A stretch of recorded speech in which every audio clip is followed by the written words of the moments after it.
board 6,000 square feet, and they couldn't handle it. Okay, do you want me to put them on? So the guys got it down to 3,000 now. I'd like to call the meeting to order and start with the Pledge of Allegiance to the flag. I pledge allegiance to the flag of the United States of America and to the republic for which it stands, one nation, under God, indivisible, with liberty and justice for all. Clerk, please call the roll. Counselor Whitfield. Counselor Morocco. Here. Counselor Petropoulos. Here. Counselor Gilat. Here. Counselor Grimaldi. Here, Counselor Peeler is necessarily absent. Counselor Lavin. Here. Counselor Brennan. Here. Mayor Valentino. Here. Thank you. Next is a public hearing. The first one on our agenda is a sale of city-owned property of Conover Street. I'd like to open up that public hearing if anybody would like to speak. I see nobody has signed up, but the podium is open.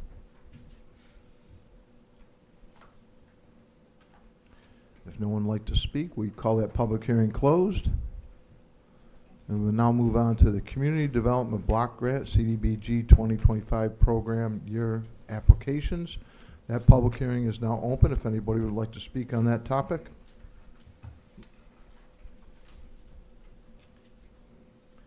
We'll call that public hearing closed. Moving on to proclamations. We'll start with the first proclamation, which is Juneteenth. Whereas President Abraham Lincoln signed the Emancipation Proclamation on January 1st, 1863, declaring that all slaves in Confederate territory, paving the way for passing of the 13th Amendment, which formally abolished slavery in the United States of America. It was on June 19, 1865, that the Union soldiers finally reached Galveston, Texas, with the news that the war had ended and enslaved were now free. And whereas June 19th has a special meaning to African Americans and is called Juneteenth, combining the words June and 19th, and has been celebrated by African American communities for 160 years. Whereas the goal of Juneteenth celebration is to raise awareness about historical and cultural significance on that day, and to build and strengthen relationships to work to achieve liberty and justice for all, is never ending, and in our country will not rest until equality is real. Opportunity is universal, and all citizens are empowered by and realize their dreams. Now therefore be it resolved that I, Steve Valentino, Mayor of the City of Geneva, New York, proclaim June 19, 2025 as Juneteenth, and encourage the people of the City of Geneva to observe this day with appropriate civic, community, and service programs in our city, and to become more aware of the significance of the celebration in African American history.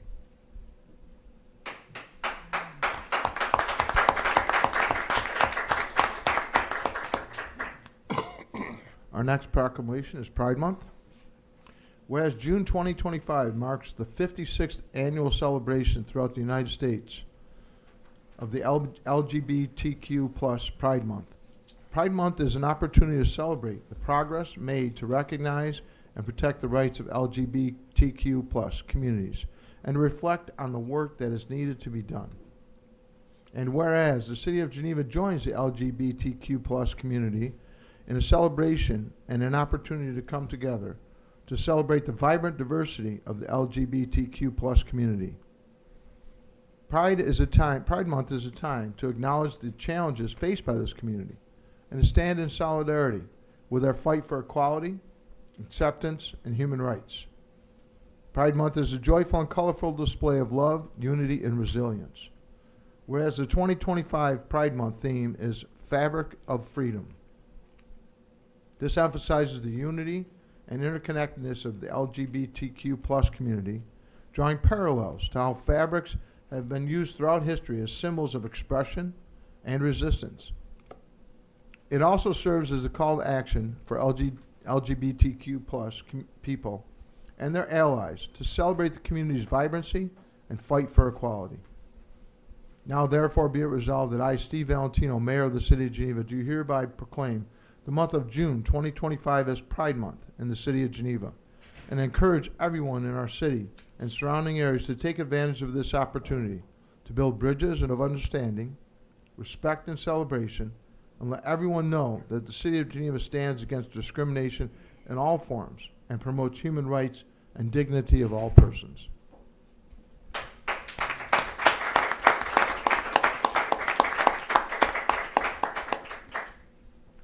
Next is a code presentation by Supervisor Brayman. Superintendent Brayman, excuse me. We'll excuse you on that one. Oh, sir. Let's see if I can get this. Can't even see it from over here, Nicole. I don't know. Yes, it is. Yes, it is. Brandon, thank you. I'm not even sure where this. You're on the bottom ribbon on the far right. Is it right here? Yep. Aha. Sweet, thank you. All right, thank you, everybody. Good evening. Neil Brayman with the Code Department. Technically superintendent of building and zoning, but most everybody knows it as Codes Department, one of the most loved departments in the city. Everybody loves codes. Made up of Brian Kelly as well, who's here tonight, Kevin Benjamin, and Dan Price. So code enforcement does a lot of things. I guess really the main purpose is building permits. Code enforcement department is created through New York state law. Most municipalities all adopt an ordinance, I guess, that they will enforce the building codes of New York state.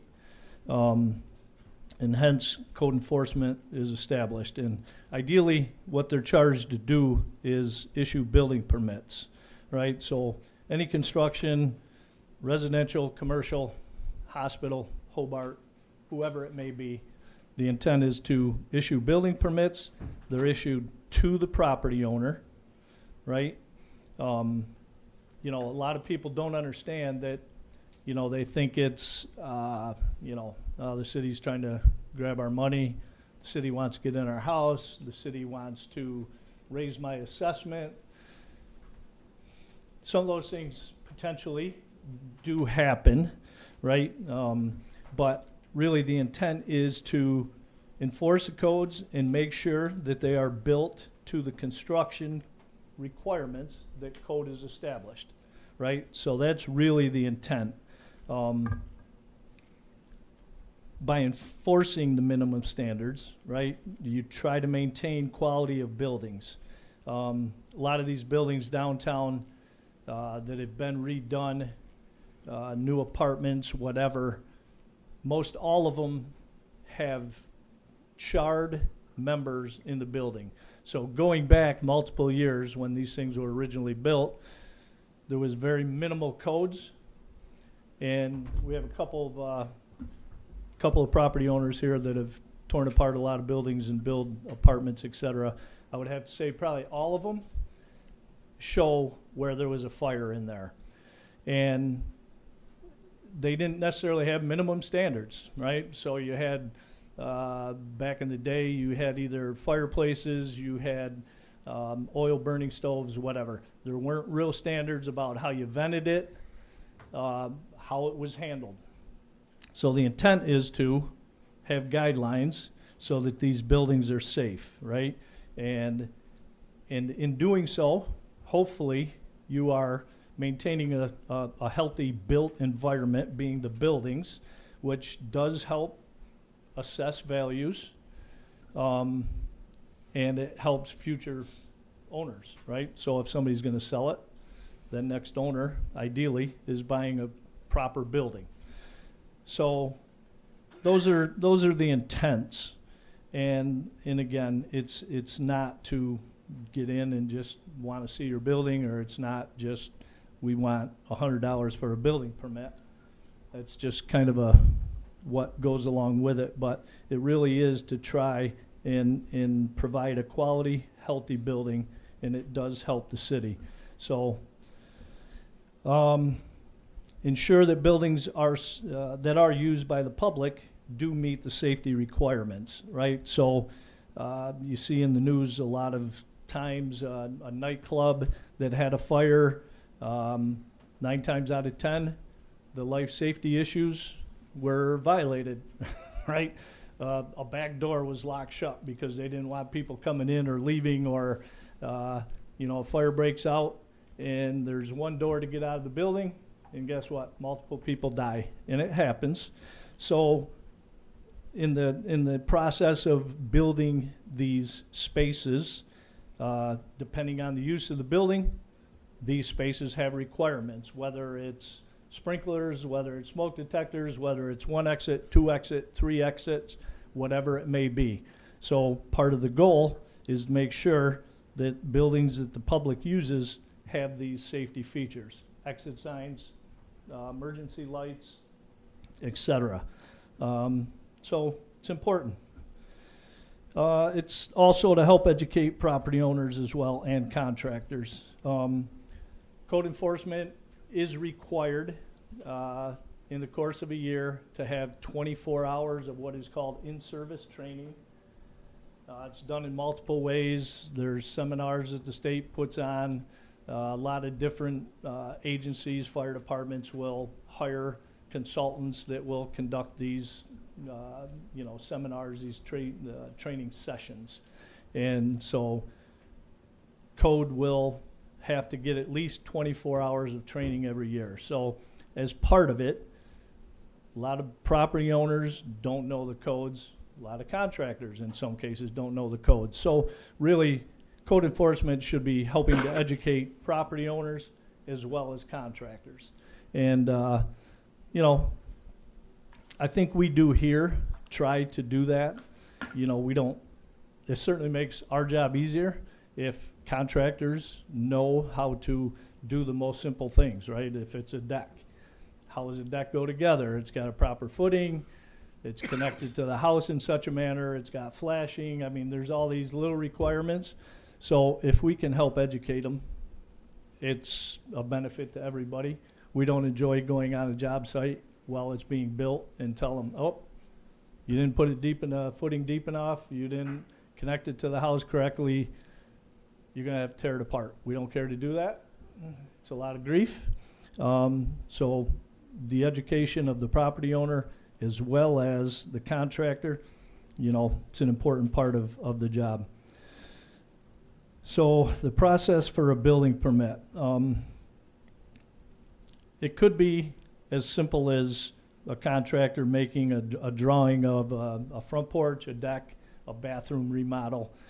In those cases, generally, they can put together a sketch that's submitted to us along with a building permit, and we can review it to the code to assess what that project needs.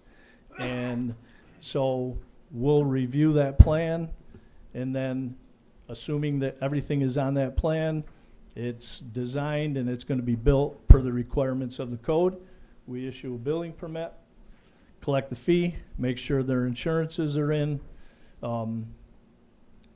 again, for the property owner, right? So you hire a contractor, you just assume that they're a contractor, they know what they're doing. In most cases, they do, but sometimes, and you see it in the news, contractor will come, he'll start doing a job, he'll take half of the money down, putting together a deck completely wrong, maybe doesn't have insurance, risk getting hurt. So one of the requirements for a building permit is insurance. Making sure that that contractor has workman's comp or disability if they have employees, right? Because you as the homeowner, if that contractor were to get hurt on your property, guess what? They're potentially coming after you, right? And that's not a good thing.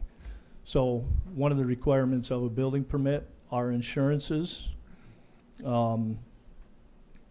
If it's a big building, right? A hospital, $50 million addition, a Gearin Center at Hobart, $50 million.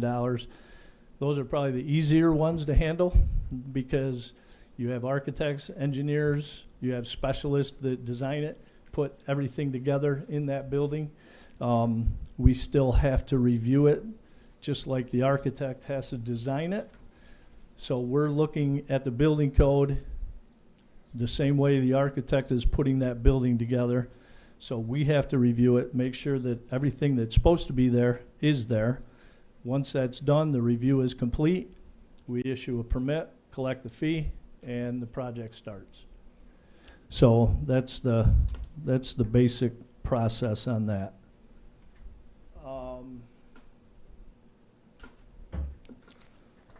So going back to what code enforcement, I guess really first and foremost, is to enforce the building codes of New York State.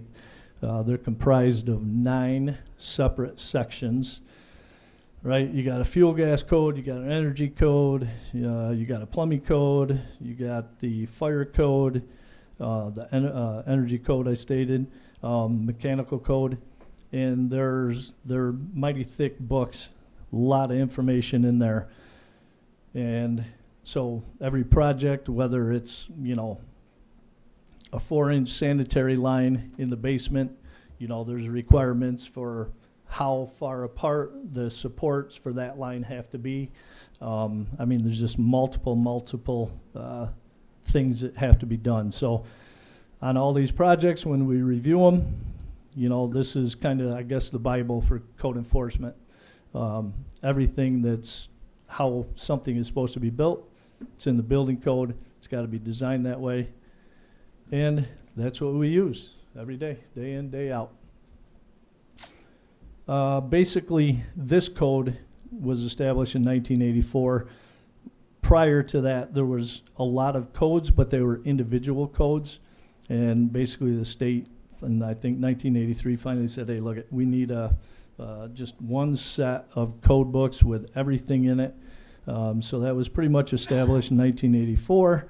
And then since then, the state has tried to pretty much every, 3-4 years, which goes into 5 years and sometimes more, update the codes. Currently, we're on 2020. 5-6 years ago, we have adopted the International Code Council as basically it's a national organization. They have multiple states where they actually kind of assemble the codes. New York State will then look at their state specific. They may tweak the code. They may adopt an addendum to one of the codes to modify the ICC codes, but basically this is what we follow. In addition to the building code enforcement, we also enforce the City of Geneva Municipal Code. That ranges from Chapter 100, brush, grass, and weeds. Multiple complaints on this one. Obviously, that's grass, right? So there's certain requirements on how a yard is supposed to be kept, maintained, right? The grass is supposed to be maximum 10 inches, I think, in the code, Brian. Is it 6? 6. So, we, as we'll see a little bit later in this, the number of complaints that we get, but brush, grass, and weeds is a big one. Short-term rental is another ordinance. Obviously, recent. We go out, we inspect it. If it's a 1 or 2 family, issue it a license if everything is in place. Anything over a 1 or 2 family, the fire department does, because that falls under the multiple family law, which they inspect and issue permits for that. So we're responsible for all 1 and 2 family. We also enforce Chapter 273 Sanitary Code. A lot of calls about this one. This basically, trash, furniture, mattresses, tons of those calls. People, I'm sure all seen it. It'll get put out between the curb and the sidewalk. We get to go and, get a letter to somebody and tell them to pick it up. And so that's a big one. Chapter 300 is solid waste. That's another one. Similar to 273, a lot of the same language. Some more specific stuff about how a property is supposed to have a tote at its property. We get tons of calls because tenants will just, throw their trash in the backyard. Then we wind up getting called. Also cleaning, maintaining sidewalks. The big one for that is the snow removal in the winter. Obviously, there's a code within 24 hours of an event, snow event, I guess is how it's written. They're supposed to have the sidewalks clear. Pretty sure everybody here has probably walked around the city in the winter and noticed that sidewalks aren't cleared. Heavy load for us. We try our best to get out and do it, but it's not a very fast process.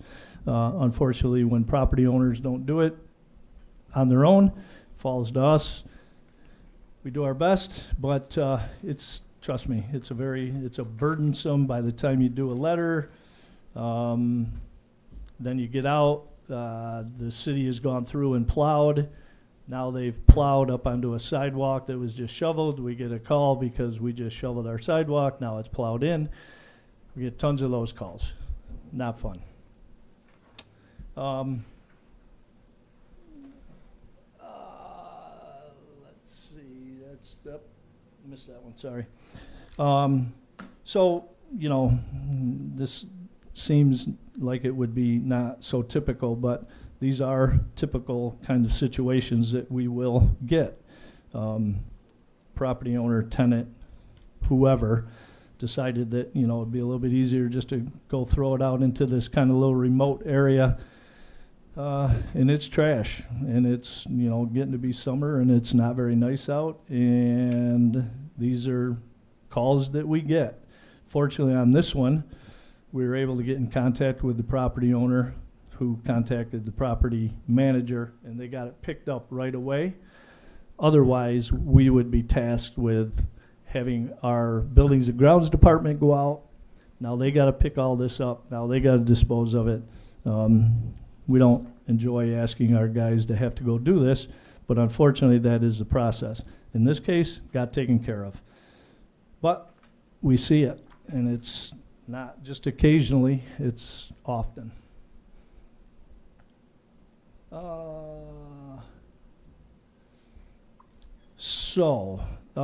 Complaints. This is certainly for the public.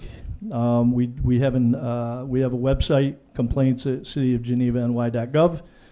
So if anybody has complaints, whatever it might be, grass, trash, whatever, you can just go online.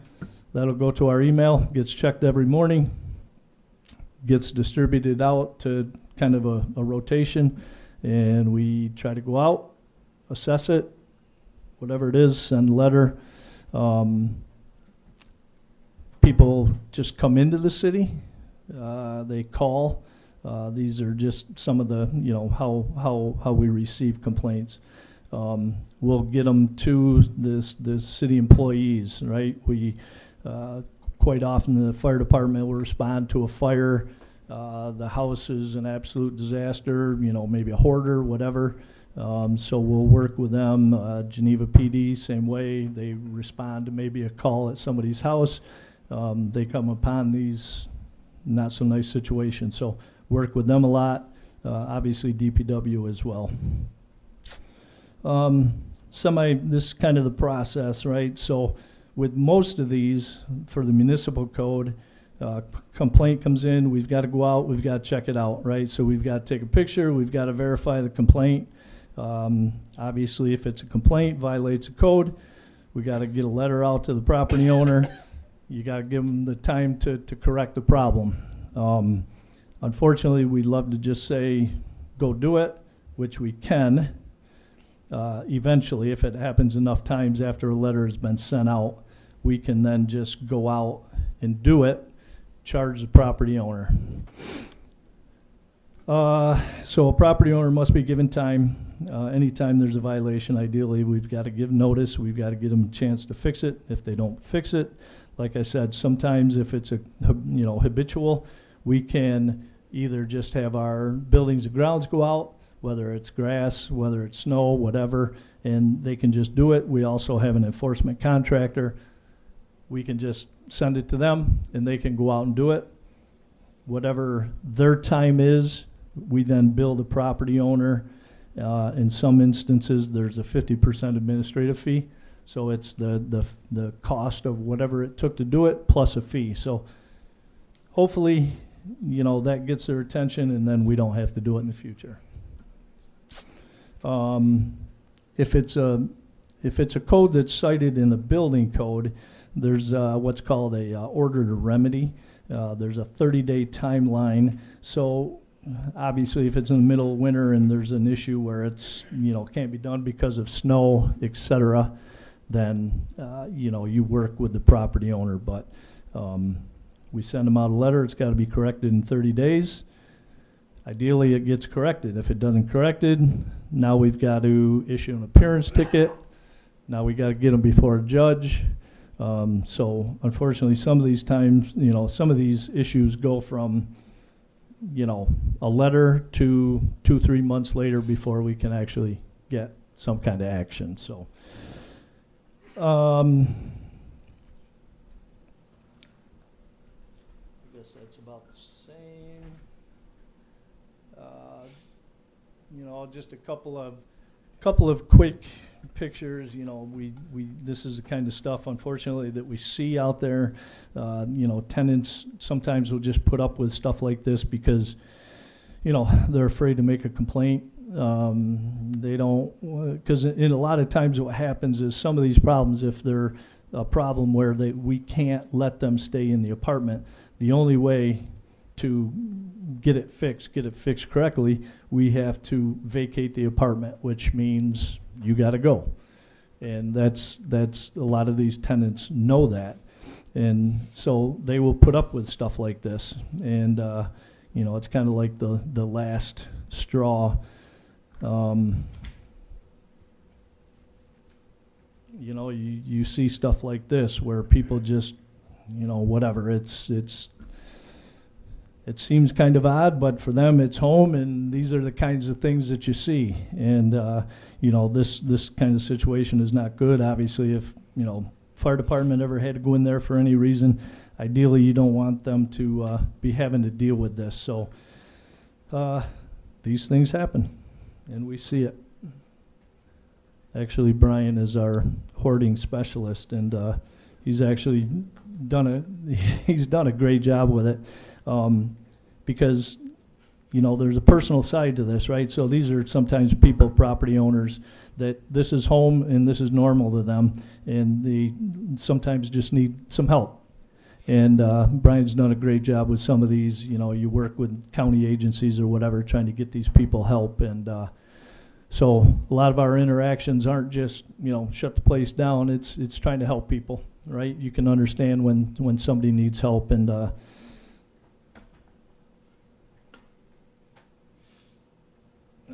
this is, you know, again, a backyard where somebody, instead of having a trash company where it gets picked up every week in the backyard behind a fence, out of sight, out of mind.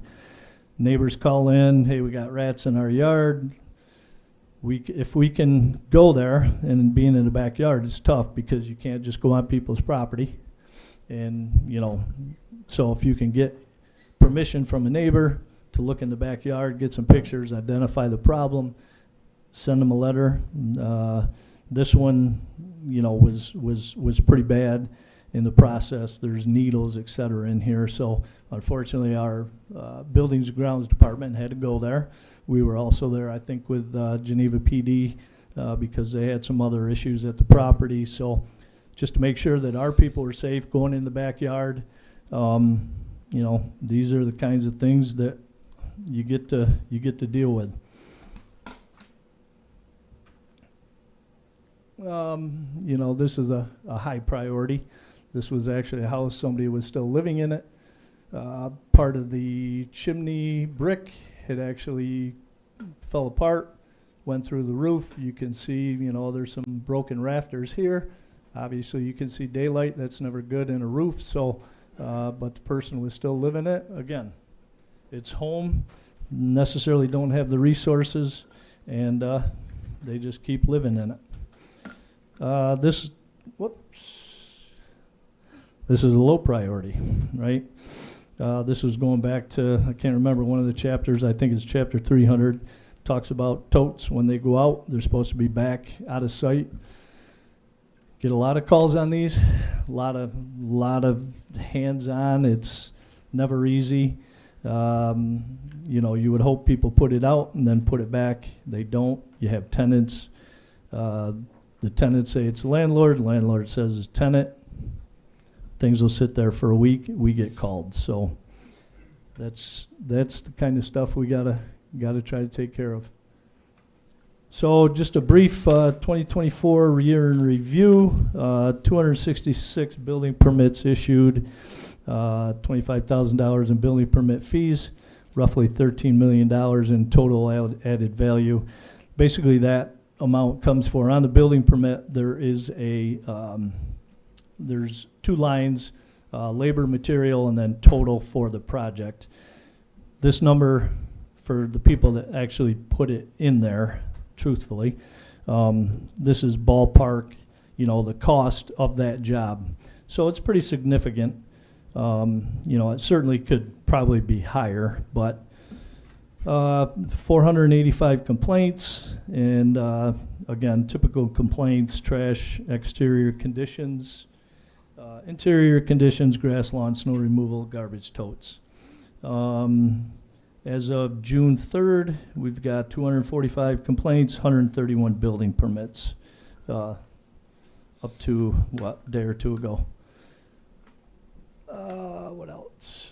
Whoops, get back there.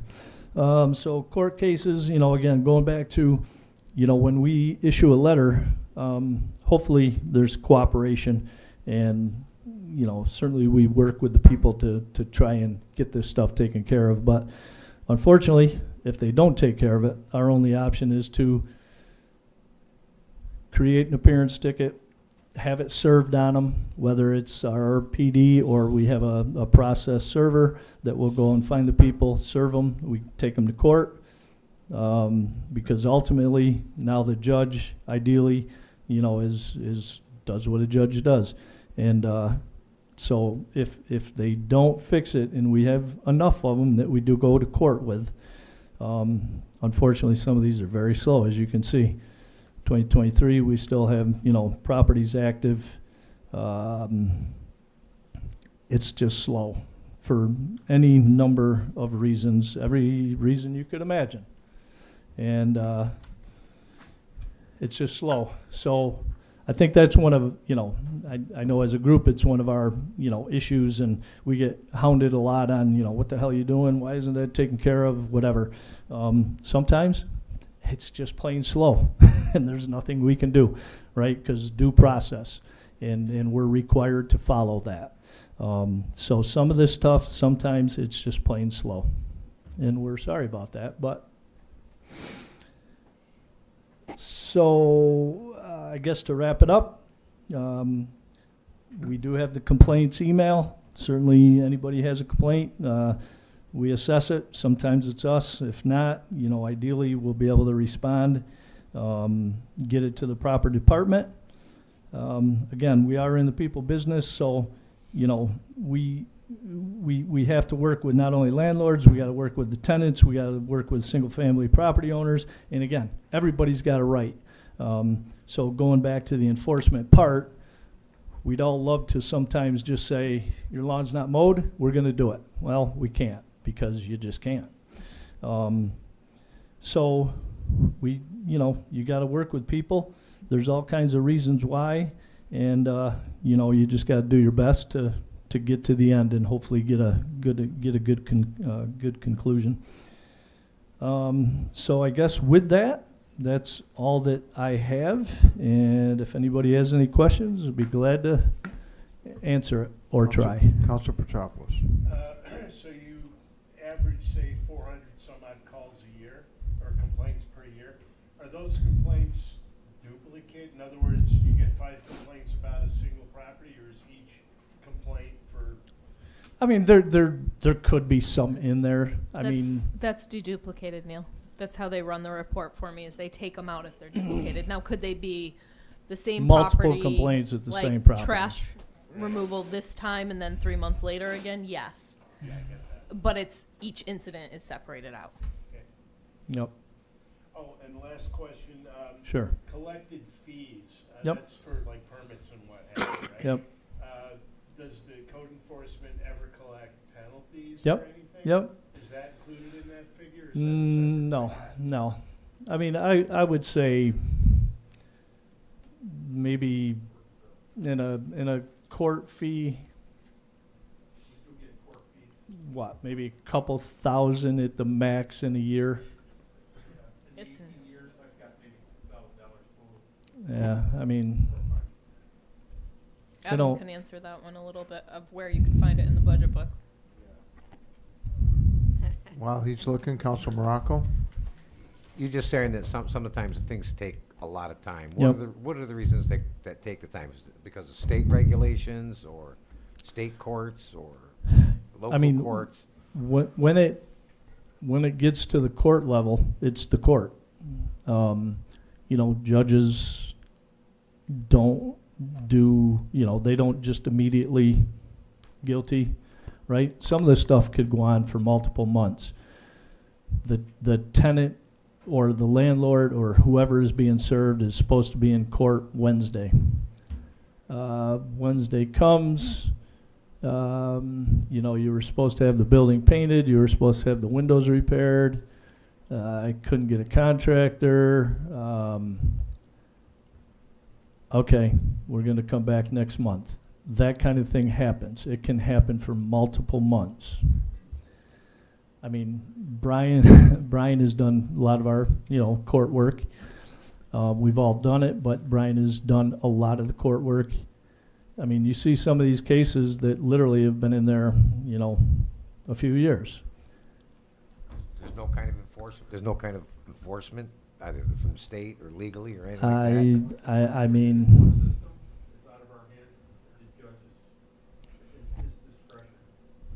and they do the same thing, right? I mean, and again, some of these, the contractor maybe has, again, multiple reasons. If it's property owners, a lot of times it's resources.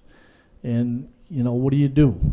I mean, you try to work with that property owner, right? You try to maybe assemble a group of neighbors and help, but there's any number of reasons, really.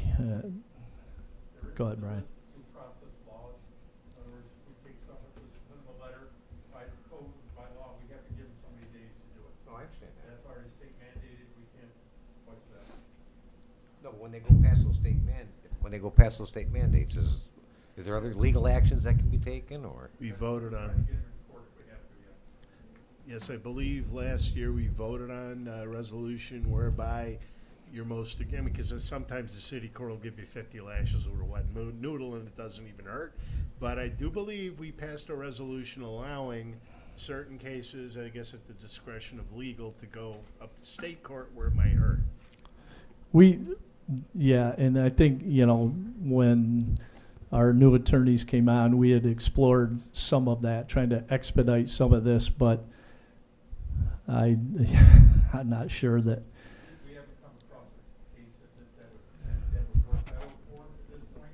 Once we get into the city court, close that out, we have to stay with it. So David. when we go to the state Supreme Court, that's when we, up front, we have to decide as a group with the attorneys and the manager, we want to go that route.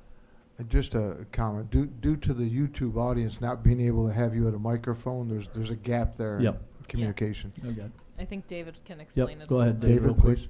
Yeah, so what you're talking about is getting relief from the courts ordering a person to fix their property up. We haven't used that option because that usually the cases that we're talking about, that Neil's talking about, are cases in which an individual has just a lack of means. So we found that working with these individuals, either trying to find services, organizations that can help them get the fix done, because compliance obviously is the ultimate goal. So for somebody with limited means, getting a court to fine them X hundreds of dollars or whatever is meaningless to us. and hurts them more and doesn't solve the problem. So there are cases in which we have maybe delinquent or recalcitrant owners who do have means, who are just deadbeats, basically, not for lack of a better way to describe it. In those cases, we will get and seek injunctive relief, getting the court to order them to fix the property, putting them on a time frame, imposing fines, and if they're working with us in a way that if they don't fix it by a certain date, then fines will be imposed on a graduated basis. So we're trying to be reasonable, as Neil's indicated, but for most of the properties that we're concerned about, at least the most egregious ones, those are ones in which the property owners are of limited means, and so we're trying to find different ways to work with those people. Council Levin. Just a quick question. I really appreciate the work you do during the COVID when we were delivering 480 meals a night all over. We were in the houses that you have to, and I saw what you're up against in more detail than ever before. So I appreciate your hard Yep. work. There's these zombie houses across from the newspaper, for example, and the one on South Main Street in the row houses where everything else is thriving. There's an abandoned sort of house. Do you guys look into what the impediments to in a housing market that needs more units, that what stands in the way of those things? Do you do an investigation at that level? So I know that, the one down here by the Finger Lakes Times, I think the gentleman that did live there did pass away. That was sold. I don't know which one you're One- talking about, sorry. There's two of them by the Finger Lakes Times. Yeah, there's One two. across the street and one on the same side. One across the street, we're in court with now. The one next door, people bought the property. Brian, use the mic over Yeah, next if we to can Joe, get you to a please. mic, that'd be great. Oh, that big mouth. So the one on Genesee Street on opposite of the Finger Lakes Times is in court. Well, it was supposed to be in court. The owner didn't show up last month. We're waiting for him to hopefully show up this month. The one next to the building is recently got purchased. Well, I say recently, a couple of years. Two people out of Waterloo. They did start doing some work, but we haven't seen any action lately. Matter of fact, another gentleman in our office is reaching out to him this week because we just talked about that. We haven't seen any progress. So they are, we're aware of them. Is there anything you think we can be doing as a body to be more aggressive with cases in which, and we have lawyers, we have Yep. some funds, and eminent domain, if public safety is at risk, I mean, those houses are a threat to the ones next door. yeah, so, it's harder sometimes, and certainly whatever we could explore, right, more proactive ways. But on most of these that you just referenced, taxes are paid, everything is current. Now, certainly David could, lend a legal word to it, but, yes, for instance, the one in South Main, would we love to get that occupied, right in the middle of two others in a, obviously very healthy neighborhood? Yes. Are there ways? There probably is. But again, it's taxes are paid, stuff is current. I think that was true of the Medaya property, and that seems to have actually generated more action because the people have been upset about it. Ye- Well, we were in the process, and we've been in the process. Actually, we finally tonight are going to set a public hearing on that, giving the council potential ability to Take it. not take it, but at least potentially take it down. Yeah. But we've actually been in conversation with them for probably a year. There has been a process. Had an architect submitted a plan to us. We looked at the plan. This was when David West was here as well. We had a meeting. Joe Venuti was there. We were discussing obviously all the issues. You got the creek that runs underneath. Whose jurisdiction is it? So they had been reaching out to DEC, Army Corps of Engineers. Those things take multiple months before they get back. We had a May 23rd deadline, which came and went, and so again, we finally said, okay, we just can't keep going. So that is on the schedule Sure. tonight for the public hearing next month. Council Petropoulos, I see, but I think the biggest difference is you have property owners that are flying underneath the radar, meeting certain code requirements and paying taxes, Yep. and other ones that are violating those codes, which allow us to be more aggressive. So as long as a property owner is doing the minimum to get by, our hands are kind of tied. Council Petropoulos. Yeah, you just actually mentioned the building on Genesee directly where Colt Street intersects. Yeah, a constituent did complain about that. I went and saw Director Venuti about it. Apparently, both doors have been kicked in, and the constituent complaint concerned potential safety hazards. Mhm. Now people can get into it. Yep. I did notice a permit on the door, and I thought, all right, they're going to be doing work on it, but they're obviously not. So in this case, it's a safety issue. Well, Okay. certainly in a case like that, if a door is kicked in, if it's, an unoccupied building, yes, we can absolutely go and we'll contact the property owner, obviously give him a chance. If not, our buildings and grounds will go over and at least, board those up so that, people aren't getting in. Well, consider it lodged. That one you're talking about was secured by our office, actually along with DPW's Okay. gentlemen, a couple times. We do keep a track on it. Cops have caught people in there before. It is still on our radar. But as I said, we do have that one hopefully in court this month. Okay, well, as long as the city doesn't get sued because we didn't do enough, Right. that's If you really notice, the main concern. I'm sorry. for If you notice the everybody. property on Exchange Street was all boarded up, Where at Exchange?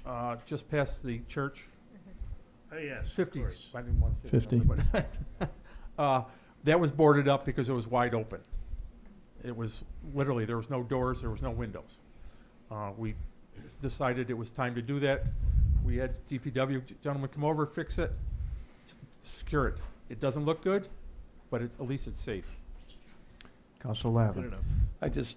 What do you think 400 new apartments in Geneva would do to relieve some of the tensions you see in the housing market here?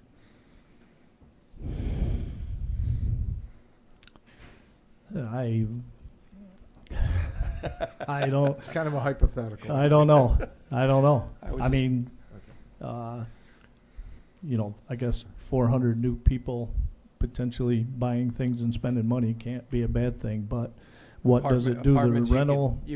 You can empty an apartment with more ease if you have some place for the people to go.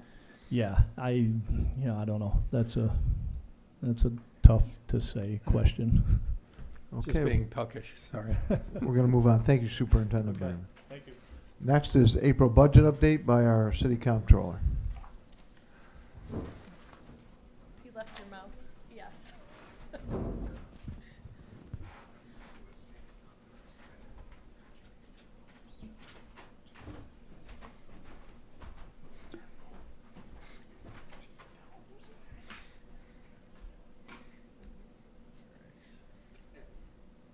Thought that was exciting.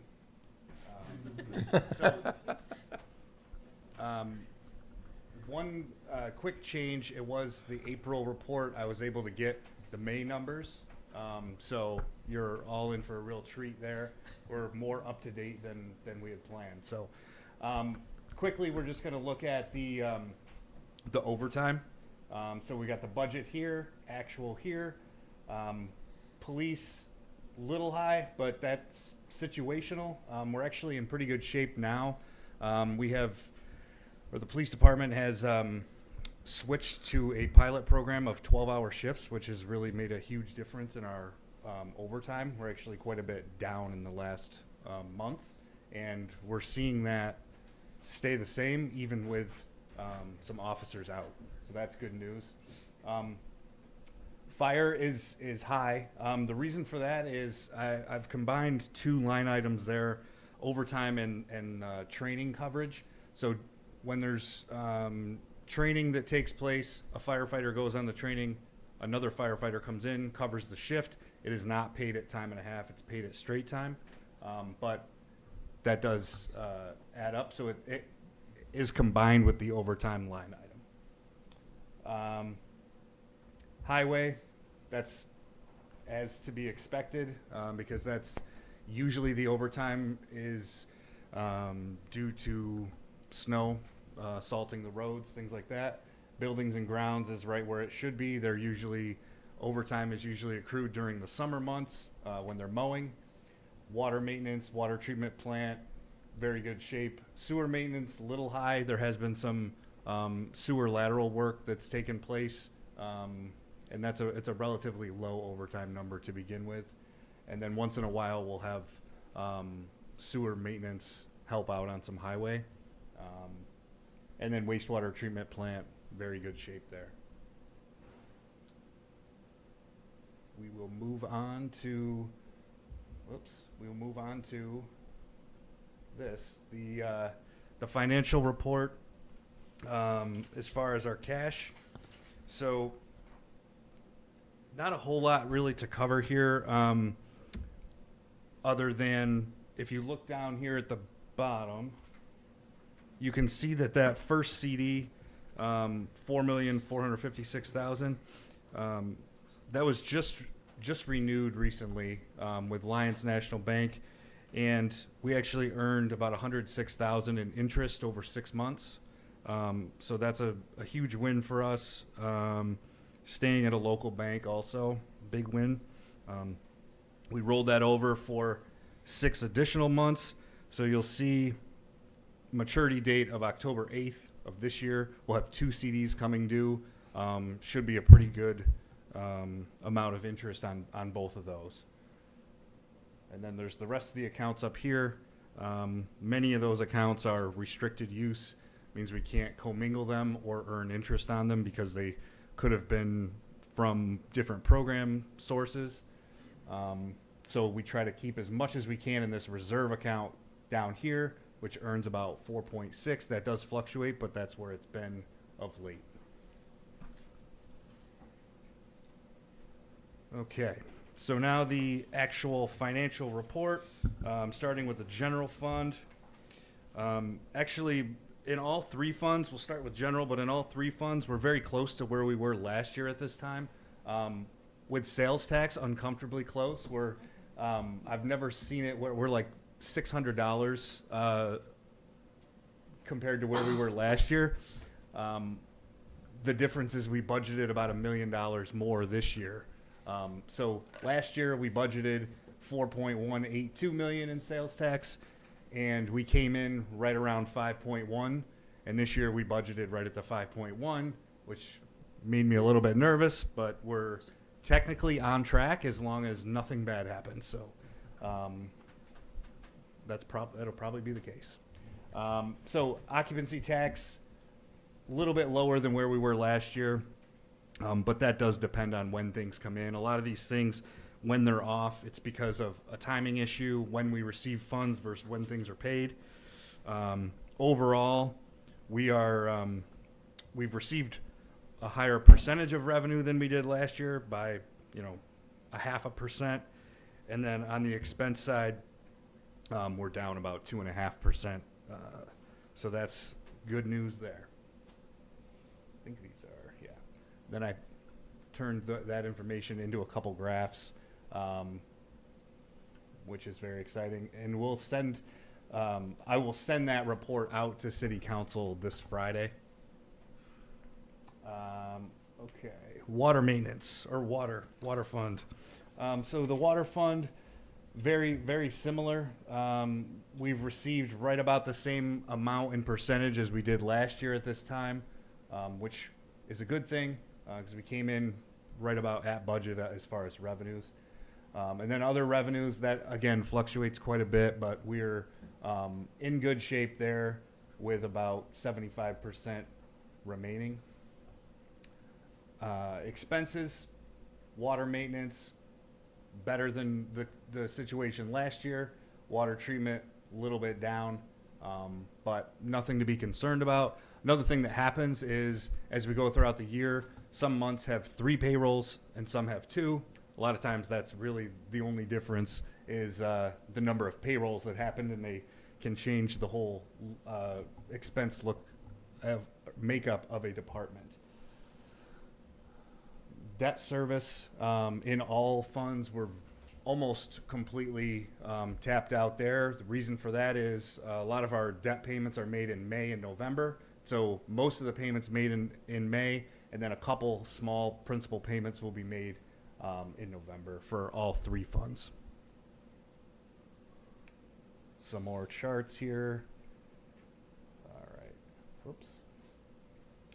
And then sewer fund, again, numbers very, very similar to where we were a year ago. And last year in sewer, we had a surplus, so that's very positive. The sewer services, other government, those are typically billed out right around now. So we'll be seeing that come in probably third quarter as far as the revenues are concerned. And we will have our next set of water and sewer bills going out at the end of June. July 1st is technically the date. So sewer maintenance, wastewater treatment plant, doing pretty good there. And we monitor this stuff every day. The deputy comptroller and myself, we review this all the time, make adjustments as needed with the department heads and with the city manager. So we stay on top of it as much as possible. And then retirement, Social Security, and health insurance, that goes along with what we talked about with the payrolls, and that moves around based on the number of payrolls that we have and the number of employees on the books. Another chart and another chart. That is it for my presentation. I can take any questions. Councilor Lavin. Just a quick question, on those categories like sales tax, Yep. where you're getting is there a way to do a year-over-year trend? So my gut would tell me that you probably do better sales tax the second half of the year because you have the holidays and you have all the purchasing and stuff. But if that trend is there, to share it, so we're not Sure. But because then you'll get an alert if you're really getting out of Yep. whack. We do monitor all of that. So we do on a quarterly basis. It's not up here, but I can certainly share that. Yeah, I mean, that's the only category that Yep. or if people stop paying their taxes and we're year over year, Yeah. we're seeing more delinquencies coming our way. It Mhm. would be another one. But Okay. All set? Yep. Thank you. Comptroller. All right. Next, I need to make a motion to amend the agenda to add 2 resolutions. One is a resolution authorizing a contract for long-term improvements, and the second one is a resolution setting a public hearing to commence Chapter 11 enforcement at 214 to 216 Castle Street, and I so move. And a second by Councilor Petropoulos. Discussion on amending the agenda. Clerk, please call the roll. Counselor Whitfield, Aye. Counselor Morocco, Aye. Counselor Petropoulos, Aye. Counselor Gilat, Aye. Counselor Grimaldi, Aye. Counselor Lavin, aye. Counselor Brennan, Aye. Mayor Valentino. Aye. Motion carried. Next is a discussion for MAP Grant Selection Committee. It was brought forward by Council Peeler at the last meeting. It was tabled by our Rules of Order procedure. We're supposed to automatically add it to the next agenda. In Council Peeler's absence, I'm going to make a motion to table this again. Seconded by Council Petropoulos. Clerk, please call the roll on tabling the discussion on the MAP Grant Selection Committee. Counselor Whitfield, Aye. Counselor Morocco, Aye. Counselor Petropoulos, Aye. Counselor Gilat, Aye. Counselor Grimaldi, Aye. Counselor Lavin, Aye. Counselor Brennan, Aye. Mayor Valentino. Aye. Motion carried. Next is a supervisor update. We have Supervisor Kennedy today. Welcome. Thank you, Mayor, City Manager, council members, and clerk. 4 items here. The first is solid waste management plan.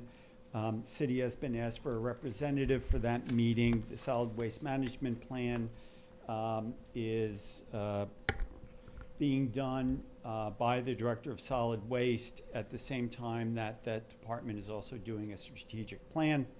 Supervisor Mark Venuti is representing this part of the county on that committee, which is great because Supervisor Venuti also is also on the Planning Environmental Quality Committee meeting, so it's a good place for him to be to represent this end of the county.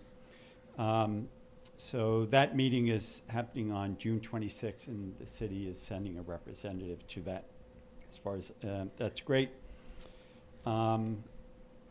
Parks and county parks master plan has been completed as of about 4 weeks ago, and I asked the clerk to send you a link to that today. Sorry it was so late, but it's pretty voluminous, and I certainly didn't expect anyone to read that before.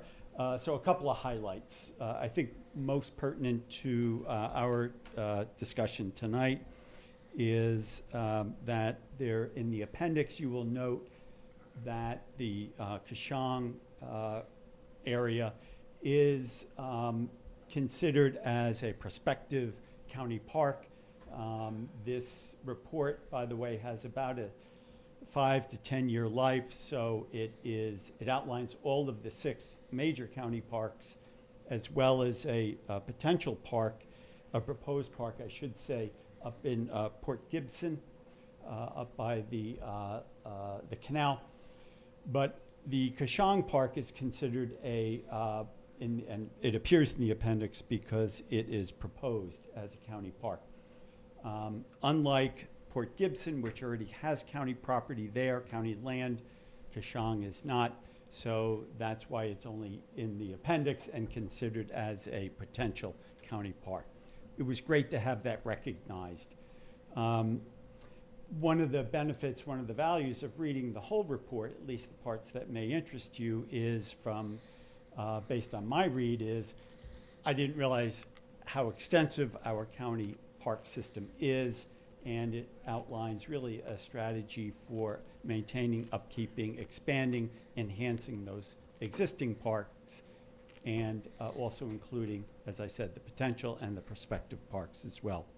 So hopefully you get a chance to read that. So those are the highlights I wanted to share on that. There is on the books for 2025, we've already had one meeting, and that is the quarterly city manager, county administrators meeting, and that has had to be postponed, but that group is meeting again on June 17th. Invited to that are the mayor, the supervisors, administration from both government entities. Let's see here. Electronic e-waste collection is this Saturday at the Geneva School District Garage. And the number to call to get, even though the registration ended today, if you call now, 585-393-3090, and see if you can get in for Saturday. I know I will be out of town on Saturday, so we're having other people bring ours. And I know that has been a concern of council for quite some time, since I've been coming here, about having a local drop-off, so we have done that in collaboration with the schools. Tonight was the Ontario Cares, which is the Partnership for Ontario County, the youth court, and there were 35 inductees of young people who will participate and support as peers, support other school-age children who are involved in the criminal justice system, and support them through either their sentencing or their alternatives to sentencing. So that happened tonight at the community college. It was a great ceremony. I had to leave early. Medicaid. As you know, at the federal level, we are expecting some shoes to drop, probably around July 4th, when the Senate gets done with this federal bill. Almost daily now we're hearing from or reading about legislators who didn't know that there are certain things in that big bill that they're now realizing and maybe hearing from some constituents about. A little bit of background or reminder, Medicaid is 50% federal, at least in this county, 25% state, and 25% generally county. And that's pretty much the way it is throughout all of New York State, and it differs from state to state. 40% of New Yorkers are receive some form of Medicaid services. 40%. That could be a personal care aide who comes through the Home and Community-Based Services Program on one end, maybe a couple hours a week, based on eligibility, which is income-based, as opposed to Medicare, which is age and/or disability-based. But in Medicaid, so that could be one person receiving one service once a week, or to the other end of the spectrum, it could be someone receiving 24/7 care in a long-term care facility, or somebody receiving their services at a rural hospital like Soldiers and Sailors down in Penn Yan. All of this to say these impacts, again, the 40% are going to affect people that all of us in this room know, directly or indirectly, because of the scope, some would say generous scope of Medicaid in New York State.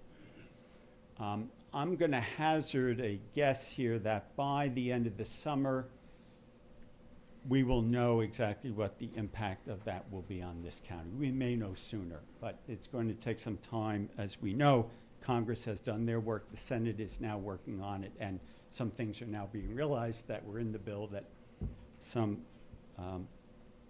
senators, some didn't realize were in there. Some congressmen, even though they approved it. Anyway, my point being that because of the county's role, contribution that all of us pay into, there are some major implications, policy implications here that you'll be hearing more about. And some of that will be when I reappear in September, or I won't be here in September, but October, or maybe August.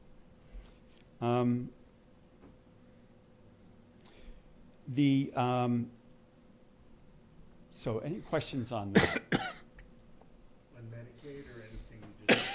Anything I said. Thank you, Supervisor Kennedy, for updating us. The question was about the bus garage for electronic pickup. Now, I know in the past it's bounced around the county. Is this now going to be a more or less, not necessarily every single time, but is that now going to be one of the locations where we can Yeah, that's a good question. I don't know. I will based on the number of related recycling events that have been developed and offered in our side of the county, such as the mattress drop-off, speaking of mattresses earlier. I think it probably will be, let's see how it goes. I think it's probably likely, unless there's some major snafu or scheduling problem. But I know, for example, with the mattress drop-off, that has gone very well up at the town. So we'll see. Thank you. You're welcome. Finally, just a shout out to the community engagement folks at Hobart Williams Smith. Recently, on behalf of constituents, I contacted them regarding a very conspicuous house on 5 and 20 that has reputation implications for the city and also for Ward 2. It was right on the cusp of Ward 1. And the shout out is to thank the community engagement staff for promptly, immediately responding to that request, and the property for all of our reputations who live here looks a lot better. So I wanted to thank them publicly for that. And I think that's all I have. Thank you, Supervisor Kennedy, and a compliment for being the only supervisor that comes to our meetings and gives us updates. We appreciate that. Welcome. Next on our agenda is consideration of meeting minutes for May 7th and May 13th, and I need a motion. Councilor Gilat, seconded by Councilor Petropoulos. Clerk, please call the roll on the meeting minutes. Counselor Whitfield, Aye. Counselor Morocco, Aye. Aye. Counselor Petropoulos. Aye. Counselor Gilat. Aye. Counselor Grimaldi. Aye. Counselor Lavin. Aye. Counselor Brennan. Aye. Mayor Valentino. Aye. Motion carried. Next is public comment, and this portion of the agenda is set aside for public comment to come forward. There's a standard limit for public comment is 3 minutes unless previously requested.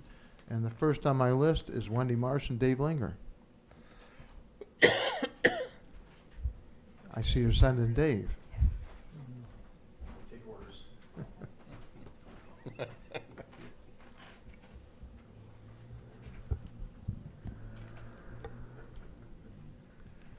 Hello, I'm Dave Linger.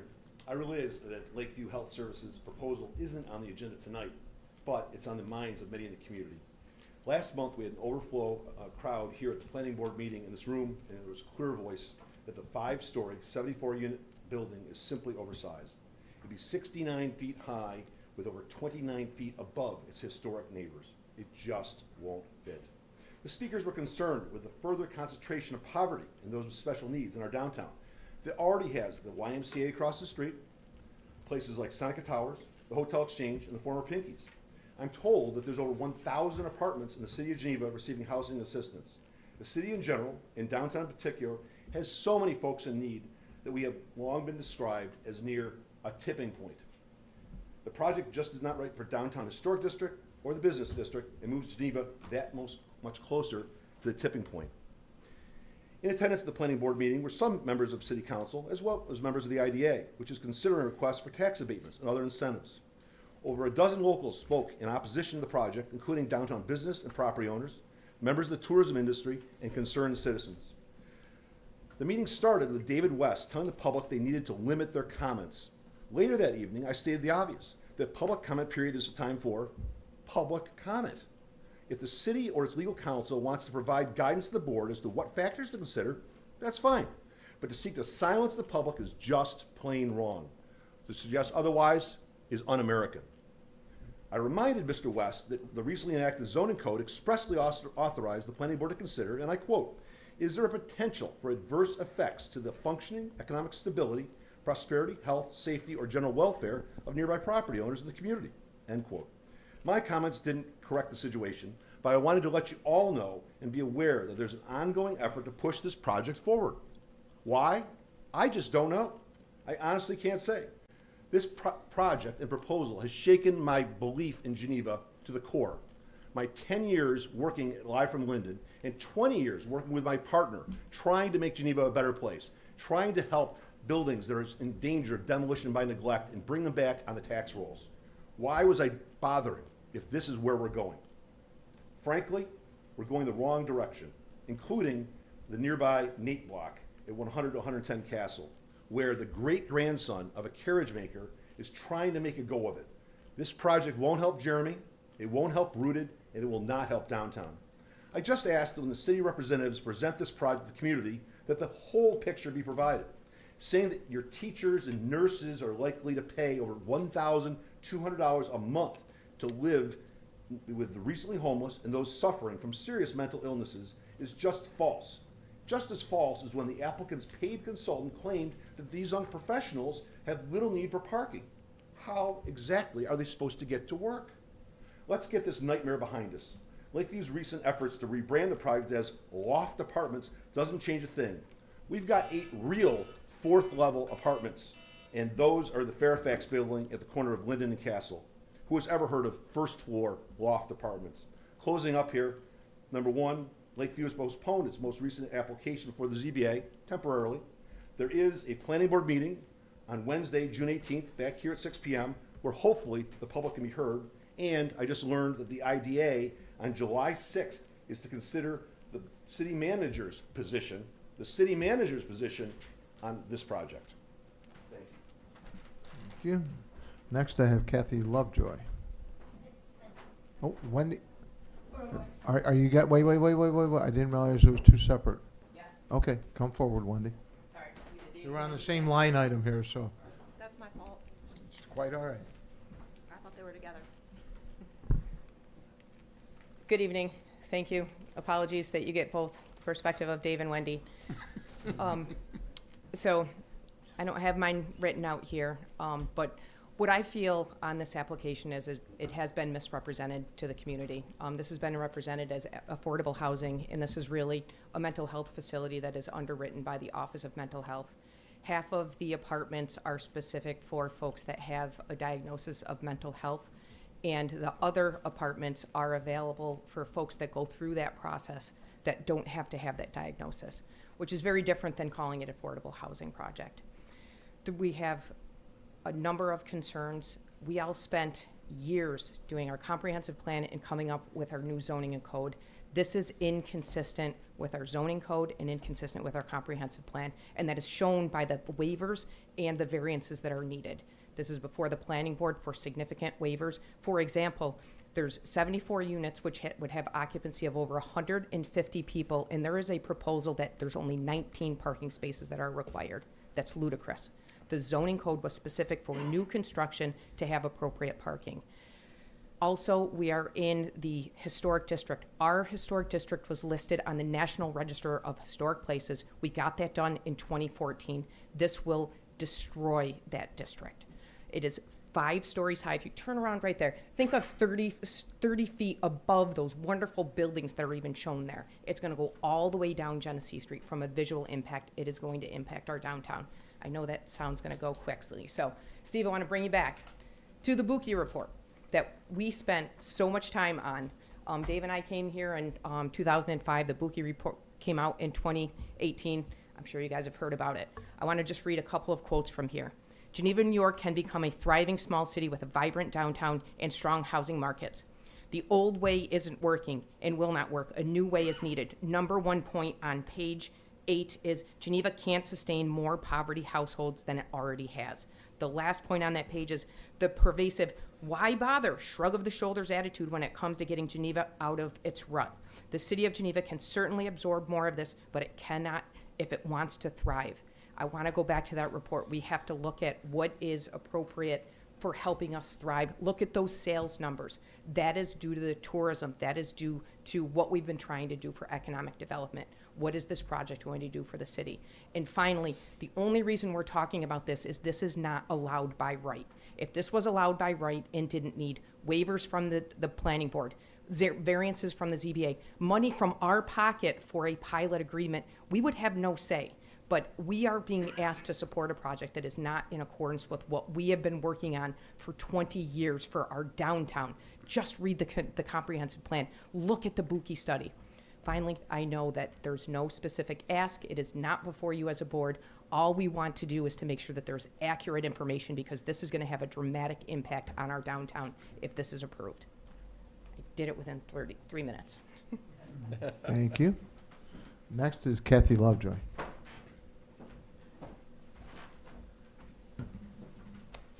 Good evening. I appreciate the chance to come here.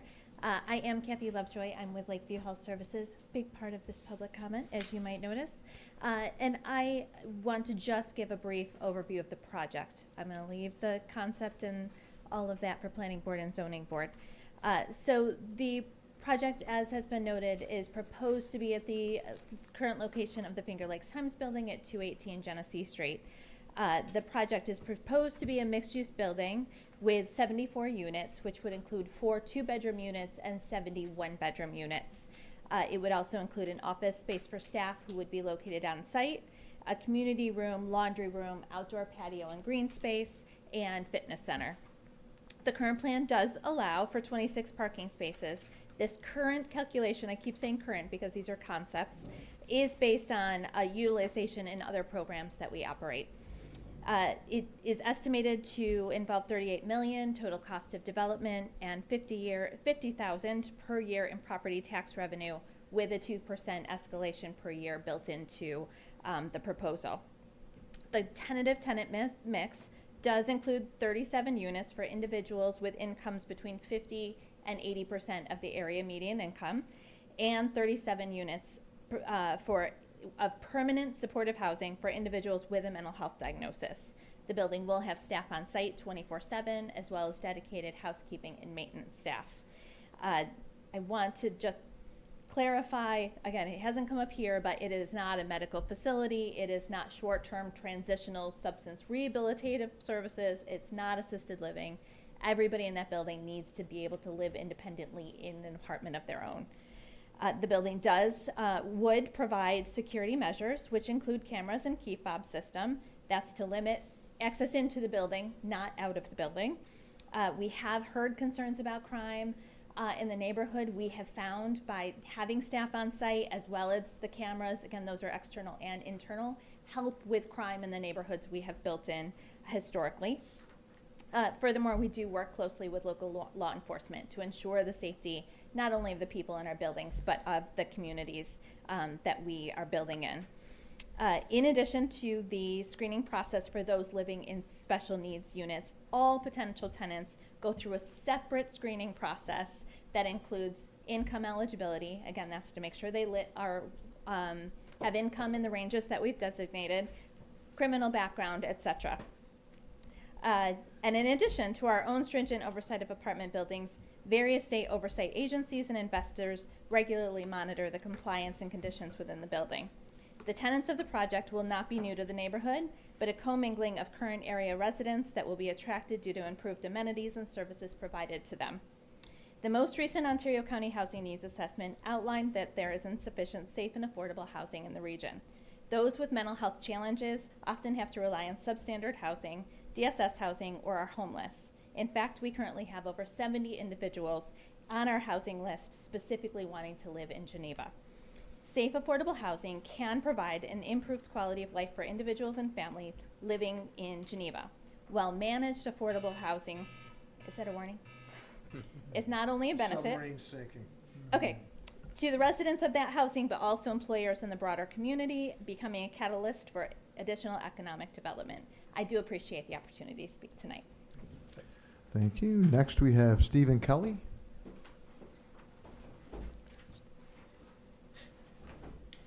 Shifting gears.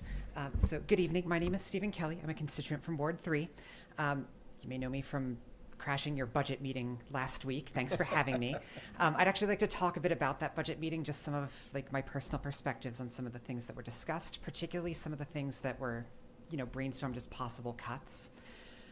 To start, I want to echo Councillor Whitfield's stance regarding recreation. Having places to go, activities for our children to do, that's just a known, effective, proactive way to prevent crime and is just an immense benefit to the city. On a personal level, there was also discussion of adult classes, which I would personally love to see, just putting it out there. There were also discussions around police crime rates, those sorts of things. I know there was an earlier city hall meeting that had a recommendation involving mental health support for the police. I used to live in Colorado, and they implemented a co-responder program, pairing a behavioral health specialist with the police response that showed a pretty significant reduction in incident rates of arrest, as well as providing direct support, such as connecting individuals with resources, in 86% of the calls that they were supporting. So just that may be an avenue instead of cuts, something to look at, how can we get a better bang for our buck in what we are investing in. Lastly, there was discussion around possible reduction in the code enforcement. We had a whole presentation on that, so I'm going to cut this a little bit. The short is, personally, I believe that the code reductions, especially when it comes to things like apartment, it may save us money in the short term, but it's offsetting that cost to our poorest residents, and I don't think that's an effective way to address these concerns. I know some cuts may be inevitable given federal concerns. I wouldn't really want to preempt them by anticipating more than we need to. Keeping the tax rate as low as possible is a virtue, but taxes tend to be necessary to provide for the services that we can't afford ourselves. I would encourage the council to consider the value of what is provided, not just the cost of its upkeep. Thank you for your time. Thank you. Next, Catherine Price.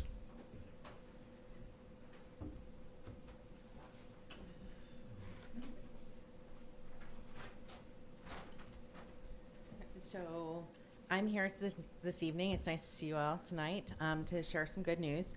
I have been here talking in the past about accessibility and trying to bring greater accessibility to all of our downtown areas and our programming throughout the district. And this last board meeting, our Geneva Business Improvement District Board voted to change our vision statement to include accessibility to all. So I'm going to read that vision statement to you because I think it's a really wonderful thing for us to aspire to. Our vision is to create a vibrant, store-filled epicenter of networking, marketing, promotion, events, and beautification. The bid stands committed to make Geneva stand out as accessible to all and be the true destination of the Finger Lakes. Part of the reason that we're so excited about adding this accessibility component is because we've been working with Rochester Accessible Adventures, and we recently received a grant for Paddle Fest, which is going to be on July 5th. We will have adaptive equipment there. The event is from 11 to 4 o'clock in the afternoon, so everybody can come out. If you've never kayaked before, this is your opportunity to try kayaks. There'll be a variety of kayaks to try, from recreational to sea kayaks, as well as the adaptive equipment. So we do hope that you will come and enjoy the lake on Saturday, July 5th. I'll leave all the other fun updates for our council member. Thank you. And last on my list is Ali Spunger-Dagan, and I hope I didn't butcher that name.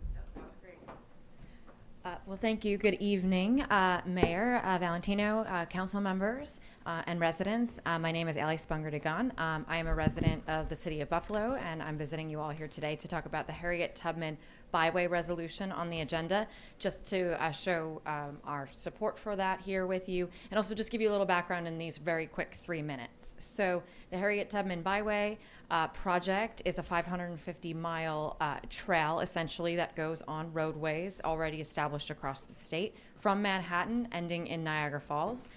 The proposed route right now comes through the city of Geneva, and also a couple of the other jurisdictions in Ontario County. I'm pleased to report that Ontario County voted in favor of passing the resolution of the county last week, so that's some exciting news. And I'm in communication with the other towns, Phelps, Manchester, Geneva as well, for their meetings. I think all of them are next week on Tuesday. So we're moving some things along there. What this means for the city of Geneva and all the communities along the route, there's about 170 jurisdictions or so. There's quite a bit. What this means for everybody is a recognition and a pride and support for the stories of Harriet Tubman, freedom seekers, and the Underground Railroad. Geneva being a very important place. And a very quick connection and story. I'm based out of Niagara Falls at the Niagara Falls Underground Railroad Heritage Center. And our organization is actually statewide, the Underground Railroad Consortium of New York State. Lots of long names, sorry about that. But I'm in Niagara Falls, and there's connections between Geneva and Niagara Falls, specifically of Miss Catherine Polk, who was a pastry chef at the Cataract House in Niagara Falls for over 50 years, helping freedom seekers and others on the Underground Railroad at a major station. And she's buried here in Washington Street Cemetery. Just one quick connection, of course, Harriet Tubman's connection to Smith Opera House as well, and I'm sure you know many more stories even than I do. So I just wanted to share a little bit about that. We're really excited that everybody across the state is starting to come online for that resolution. For their resolutions, our timeline right now, we're coming up on our deadline for the first segments, which there will be a segment from Auburn to Niagara Falls. And also one Manhattan up north, and we're just determining what that's going to look like here in this month of June. We're submitting our corridor management plan, which is culmination of about 1.5 years worth of work across the state, to New York State DOT, who does approve this designation for this byway recognition. And that will go in the fall months. They will review that, and we're seeking then designation by the legislature in January 2026 for those first 2 segments. So we're on track for that right now. It's a very exciting time. The corridor management plan will map out things, kind of generally speaking, for 10 years. What will come from this is increased tourism opportunities, educational programming opportunities, as well as we build funds to fund the byway through the corridor management plan guidelines and what is put in there by the steering committee and the public. We will be able to determine what the next 10 years is going to look like. So thank you for allowing me to speak tonight. Thank you very much. Next on our agenda is our city manager report. This should take about 2 more periods of your game there. So a few brief things. As mentioned, 2026 budget planning has kicked off. The full budget presentation provided to council can be found on our website. We still have 2 cost savings vacancies that are currently in place as part of the 2025 budget process. So what that means is we're keeping 2 positions open at all times. Those 2 positions that are currently open are a police sergeant and a police officer. We are starting to process filling other vacancies that are still in City Hall with the departure of the Director of Planning and Economic Development and the pending vacancy with the departure of our Recreation Director. Some updates just on citywide camera upgrades. We've had some questions about that. We coordinate with Integrated Systems, who provides us radios throughout the city. Those radios help us operate cameras. Home camera systems like Blink and those other products can't be used at a municipal level due to encryption and safety on those things. And so we're continuing to do a lot of upgrades with our camera systems. However, the costs on those cameras have increased quite significantly recently. So we're modifying how we're going to be moving forward with our radios and camera systems. A lot of conversations about, aren't there cameras at that site or this site? We do not have as many cameras as people would think. The group working on the Exchange Street development is working with members of City Council, Pivotal, Hunt, Greenleaf, and Taylor the Builders have been meeting on a bi-weekly basis, and they're working towards creating concepts for what used to be known as the OEO site. They recently received the market study for the city of Geneva. The study shows that currently there is support within the city for about 200 units of mixed 1-bedroom, 2-bedroom, and 3-bedroom apartments for a workforce housing, serving individuals with 30 to 80% AMI would have market support here. When the market study is conducted, they use a radius approach and look within that radius of people that would want to live in the dense city. And it aligns with the housing report from the county. Our next steps with that team is to complete a site survey, begin the seeker process, and then in July and August, we'll start having some community meetings to talk about developing plans and moving that forward. On a similar vein, Tonight Home Leasing, who the city has provided a contract to sell property on Jackson Street, had a community meeting where they started very similar processes. They start to go through their site management plan and building that project as well. And we've heard about the Lakeview project, which is also moving through the planning board process as well as the IDA processes. Just one correction there, I will not be giving comments on the city manager's thoughts on those. I'll be walking the process through at the IDA. I serve as the executive director right now while we don't have an economic development director as the executive director of the IDA, so I'll be staff supporting that. In good news, we have received $50,000 to continue improvements to the farmers market and the farmers market area. This funding will assist us at looking at furthering design concepts to increase food access to the city through that farmers market. Included in the funding are funds for administration, facility review, design, engineering, and more. Yesterday, we hosted the Finger Lakes Regional Economic Development Council meeting at HWS. We have a council member in the audience right now. It's nice to host that team here, and it's also nice to know that we have local connections that sit on that team. So Julia Hoyle sits on that in her winemaker role. You wear many hats, Julia, so I just wanted to make sure that was clear. As the host county, the chair of the Board of Supervisors, as well as the Director of Economic Development, spoke highly of Ontario County and focused on economic development related to housing and the need for housing in order to secure additional businesses and industries.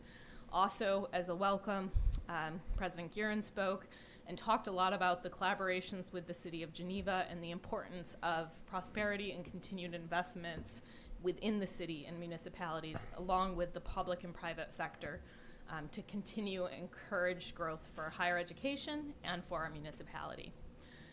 And I think those are the only other big announcement, just so people remember.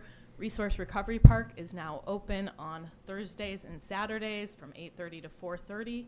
It has expanded to include things beyond just yard and lawn debris and compostables. We now include trash as well as recycling.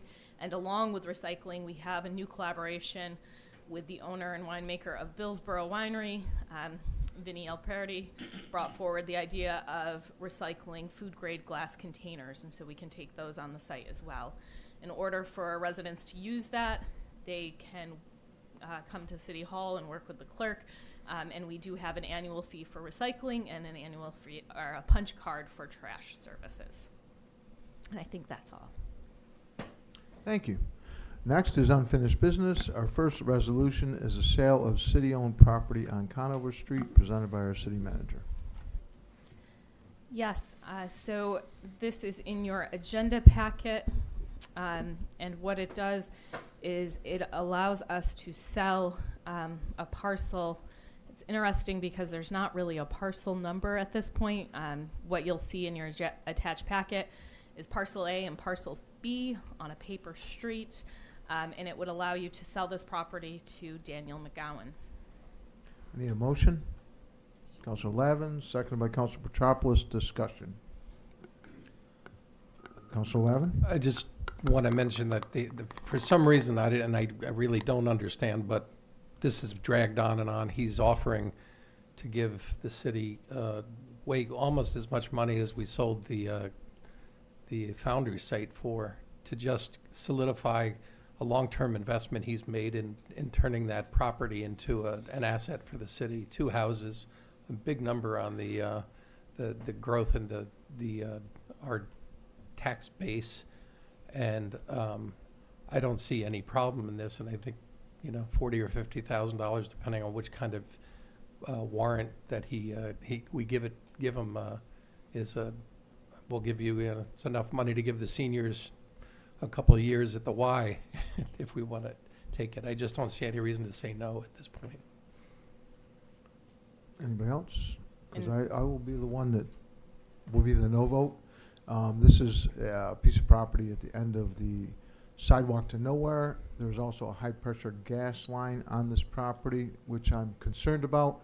Converting this to a private ownership, so you will not see my support of selling this piece of property. I think it's something that the city should retain, and I think there's a lot of challenges with this piece of property as far as access. The Conover Street is actually a paper street. It's not an actual street. And Mayor, if I may, just so people are aware, the price that will be paid for this is $40,000.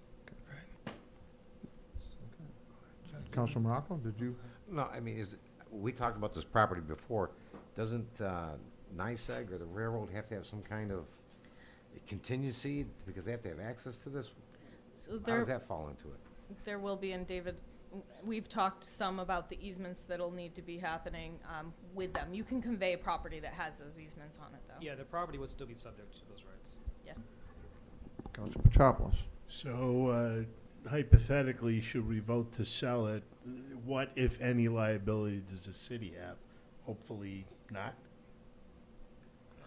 We have high-pressure gas lines all over the city, and I don't know why this one would be any more risky than other ones, or any more liability. But Yeah, this would be via quitclaim deed, and we would preserve rights to access and maintain those lines if we needed to. But otherwise, the property is a paper street. It's undeveloped, it's vacant. If I may too, just so people are clear on the process, so there are certain city properties that there's a property disposition website that shows different properties the city owns. At any time, people can submit basically an application to purchase a parcel from the city. Members of the city review team, who I will not remember, but I know the comptroller, the assessor, Director Venuti, are you on that as well? Fire, maybe? Did I get them all? Adam oversees that. I think Neil as well. They review these proposals and then bring the recommendations to council, or the concerns to council, along with what that would be. And I think we've provided a lot of those as well prior to this, but should council decide not to sell it, then you would keep that parcel. Joe, you have to maintain that property too, don't you? I'm sorry, Mr. Venuti? Because it's a gas right away? I know there were complaints last year from people that it was unmowed and was causing deer ticks threats to people walking by, both on the railroad track and on the sidewalk to The New nowhere. York but- State Electric and Gas has to maintain the right of way. But you did it last year. We did not. You did not. Clerk, please call the roll. Counselor Whitfield, Aye. Counselor Morocco, Aye. Counselor Petropoulos, Aye. Counselor Gilat, Aye. Counselor Grimaldi, Nay. Counselor Laban, Aye. Counselor Brennan, Aye. Mayor Valentino. Nay. Motion carried. Next is new business. So first resolution is for the Harriet Tubman Underground Railroad, New York Scenic Byway nomination and corridor management plan adoption by Director Venuti. Thank you, Mayor. And thank you, Bethany, for breaking all my stories ahead of time. The background on this is the consortium that we learned about earlier with our guest speaker is in the process of getting these resolutions passed throughout the state to in support of this 550-mile byway. The DOT is in full support of this. The consortium needs the resolutions, support from local governments along the route. And the route passes through the city on Geneva on Route 14. To the north, it would be North Exchange and then also South Main. And then, or on Main Street, and then on Route 20 would be to the south and east on Lakefront Drive. We do have, not listed in the resolution is a website, HarrietTubmanCorridorNewYork.com. People can find the route on there. We believe the potential to generate additional tourism traffic through Geneva would be a good financial impact. Thank you. I need a motion. Counselor Levin, second by Counselor Petropoulos. Discussion. Clerk, please call the roll. Counselor Whitfield, Aye. Counselor Morocco, Aye. Counselor Petropoulos, Aye. Counselor Gilat, Aye. Counselor Grimaldi, Aye. Counselor Peeler, oh, excuse me, he's absent, Counselor Laban, Aye. Counselor Brennan, Aye. Mayor Valentino. Aye. Motion carried. Next is a resolution setting a public hearing for the sale of city-owned property at 63 Gates Avenue, presented by our city manager. All right, so this is a resolution coming forward to you, and there's quite a bit in the briefing that our city attorney did provide on this. This property is a vacant lot that was part of the former Market Basket site at 63 Gaze Avenue, and it was part of the environmental remediation plan. Previously, City Council did authorize the sale of this property to who would authorize this through a public hearing. This is only setting a public hearing similar to what you have done with the previous property you conveyed. Again, this is a little different because this would be a lease with option to purchase conveyance, but it would allow really the sale that was previously adopted on July 7th, 2010 to go forward with those limitations. I need a motion. So moved. Counselor Petropoulos, seconded by Counselor Morocco. Discussion.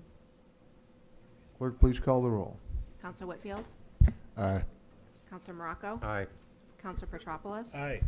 Counselor Gilat, Aye. Counselor Grimaldi, Aye. Counselor Laban, Aye. Counselor Brennan, Aye. Mayor Valentino. Aye. Motion carried. Next is a resolution we added, a resolution authorizing a contract for long pier improvements presented by our city manager. I'm going to start it, but Director Venuti is here. So this is for Long Pier improvements as well as for the extension of Long Pier. Originally, there had been a marina envisioned as part of the DRI project. As the project had started in 2016, and then we went out for bid in 2025. Those bids were much higher for a full marina. This extension project, council decided to go for a rebid on it. So it would include improvements that would give an extension off of Long Pier, which would allow accessible access to the water. So it would be ADA accessible fishing pier. So it'll have sides on that. And then the vision could be that in the future, it would be the phase one of a future marina project. I need a motion. Counselor Gilat, seconded by Counselor Grimaldi. Discussion. Now, in this sorry. Counselor Morocco. In this resolution, if we vote for it, some of the money actually helps repair that pier, the existing pier that's there. If we don't vote for this resolution, we have to come up with own money to repair that pier. So No. there's two parts to the question, and I'm looking both at Adam and Joe. Adam, do you want to talk about the financing on this project? Sure. And Joe, you can talk about the long pier stabilization versus the extension. Yep, so there's grants involved, there's bonded funds that we've already bonded for, and then there's bonded funds that we just approved a few months ago to cover all of this. To do the maintenance of Long Pier, we do have some funds already for that. Not all the funds we have, but we would have enough to just do that between the grant funds and the bonded funds. To add on and do the L that we call it, again, the bid came in 3.8 million. We had 2.7 million already. A few months ago, City Council approved up to 2 million more. So we have enough to cover everything now, because we couldn't use all the grant funds depending on what we do, which project we do. I know that's kind of tricky, but certain grant funds can only be used for certain things, and not all of it could be used for maintenance. I want to make sure that people understand that if we don't do the L part, we actually lose some of the funding or some of the grant money We could lose. to repair the actual existing pier. No. We could lose. We would potentially lose grant funding on a marina if we don't do this L portion. But we have enough money between grants and bonded funds now to just do the maintenance that's needed. So we can't use grant funding to do the stabilization. That's We cannot use that. yeah, no, that's what I'm getting at. We can only use the grant funding to do the expansion piece. You can use bonded funding to do the stabilization, and what you have already allocated is bonded and grant funding to do the stabilization and the expansion. The other caveat that I just want to put out there for council as well as the public is we also have to receive approval from New York State for this change scope. It meets a lot of the requirements that are already there, and we've had ongoing conversations with our representatives at, I think this is 2 funding sources. So I'm hopeful, but they could also still say that you can't use that full grant amount. Council Lavin. So I'm sorry to be the unitary nabob of negativism here, but we killed the marina as an idea. But we seem to be marching towards it again anyway. And the use of that, we've bonded money. We have not spent it. Correct. In our budget discussions for this year, looking at the tax rate problems we have, one of the goals I've put forward, I don't know if anyone else will go with it, is to reduce our indebtedness by 50% over the next 5 years. Here's $2 million, more than $2 million that could go right back to where it came from.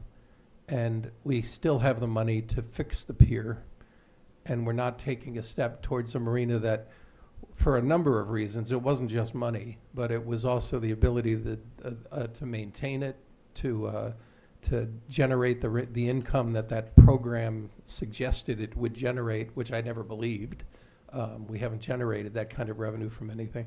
So I think that this really speaks to our future budget discussions. We can take $2 million and give it back. Just that we've bonded it doesn't mean we have to spend it, and it still is taxpayer money. And we're not doing, we said publicly, we're not pursuing the marina. This is step 1 in a marina. It flies in the face of what I think the council's indication has been so far, that this is not a goal for us at this time, given our financial situation. And I think it's an opportunity here. We're in a unique year where we could actually make a statement to this community that we get it on the taxes. We're going to find every way to reduce them. And it's not just the tax rate, it's the levy, but it's also the choosing to incur new 10-year expenses with a marginal state grant that may or may not apply.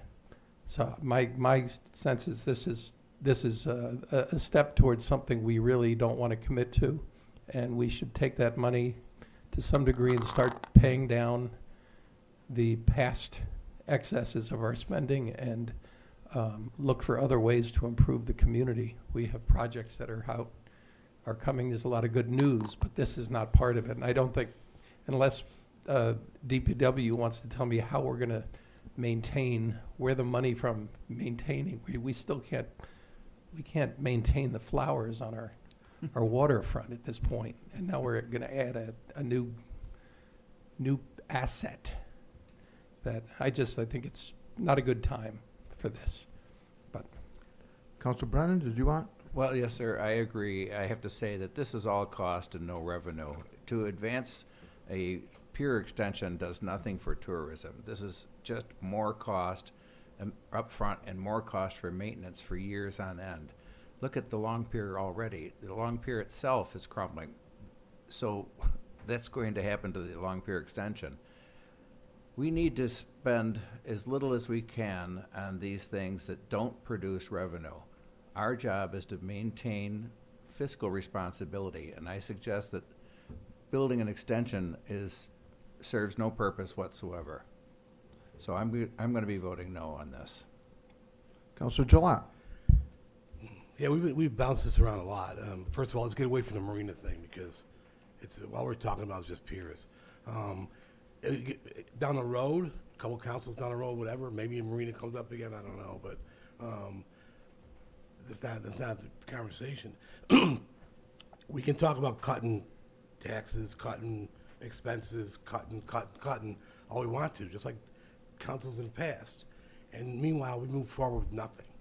I think it would enhance the lakefront, and I think it's an opportunity for the community, not tourism, for the people who live downtown, the community, to enjoy the lake a little more by being able to go out a little further into the lake. There were some features on the Long Pier that I kind of was sold on, with being able to fish out there and do some other things that people in Geneva, especially in the downtown area and Ward 6 and 5, don't have an opportunity to do. They don't own boats. They can't get out there and do anything, stuff like that. And we watch people walk from downtown to the lakefront to fish every day. It's part of their routine. They enjoy it. They do a lot of it. They go to Marsh Creek. They go all over the place. So I think at some point we have to think about what the value of the taxes are and what is it benefit the community or not. I think it's going to be a benefit. I mean, I'm voting for it. I don't think it's a marina. We talked about the marina. We don't want the marina. We can't afford a marina. And it only serves a small portion. I think this opens up a little more for community access. So that's my 2 cents and a half. Councilor Petropoulos. I'm going to mirror Councilor Gillette's statements. Bottom line is, yeah, $7 million marina, we don't need that. However, this is a good compromise. Yes, it will enhance the community. Yes, it will be accessible for people who live here to go a little farther out in the water. No, it's not going to break the bank. And we really need to decide on this. We've been kicking this soccer ball around really the last 2 councils. And at this point, we got to think fast, because if we wait, I think June they got to get started, and it's June now. So no pun intended, but we don't want to miss the boat. I think if we do this, we'll have a safe Long Pier and a nice enhancement, and we'll not worry about a marina. We're not obliged to build one, but if that wonderful day comes when we can, it'll be ready to build on. We don't have to rip anything down and rebuild it. All right, as far as maintenance, we got to maintain the pier anyway. If it's unsafe, it gets closed. And what good does that do the community?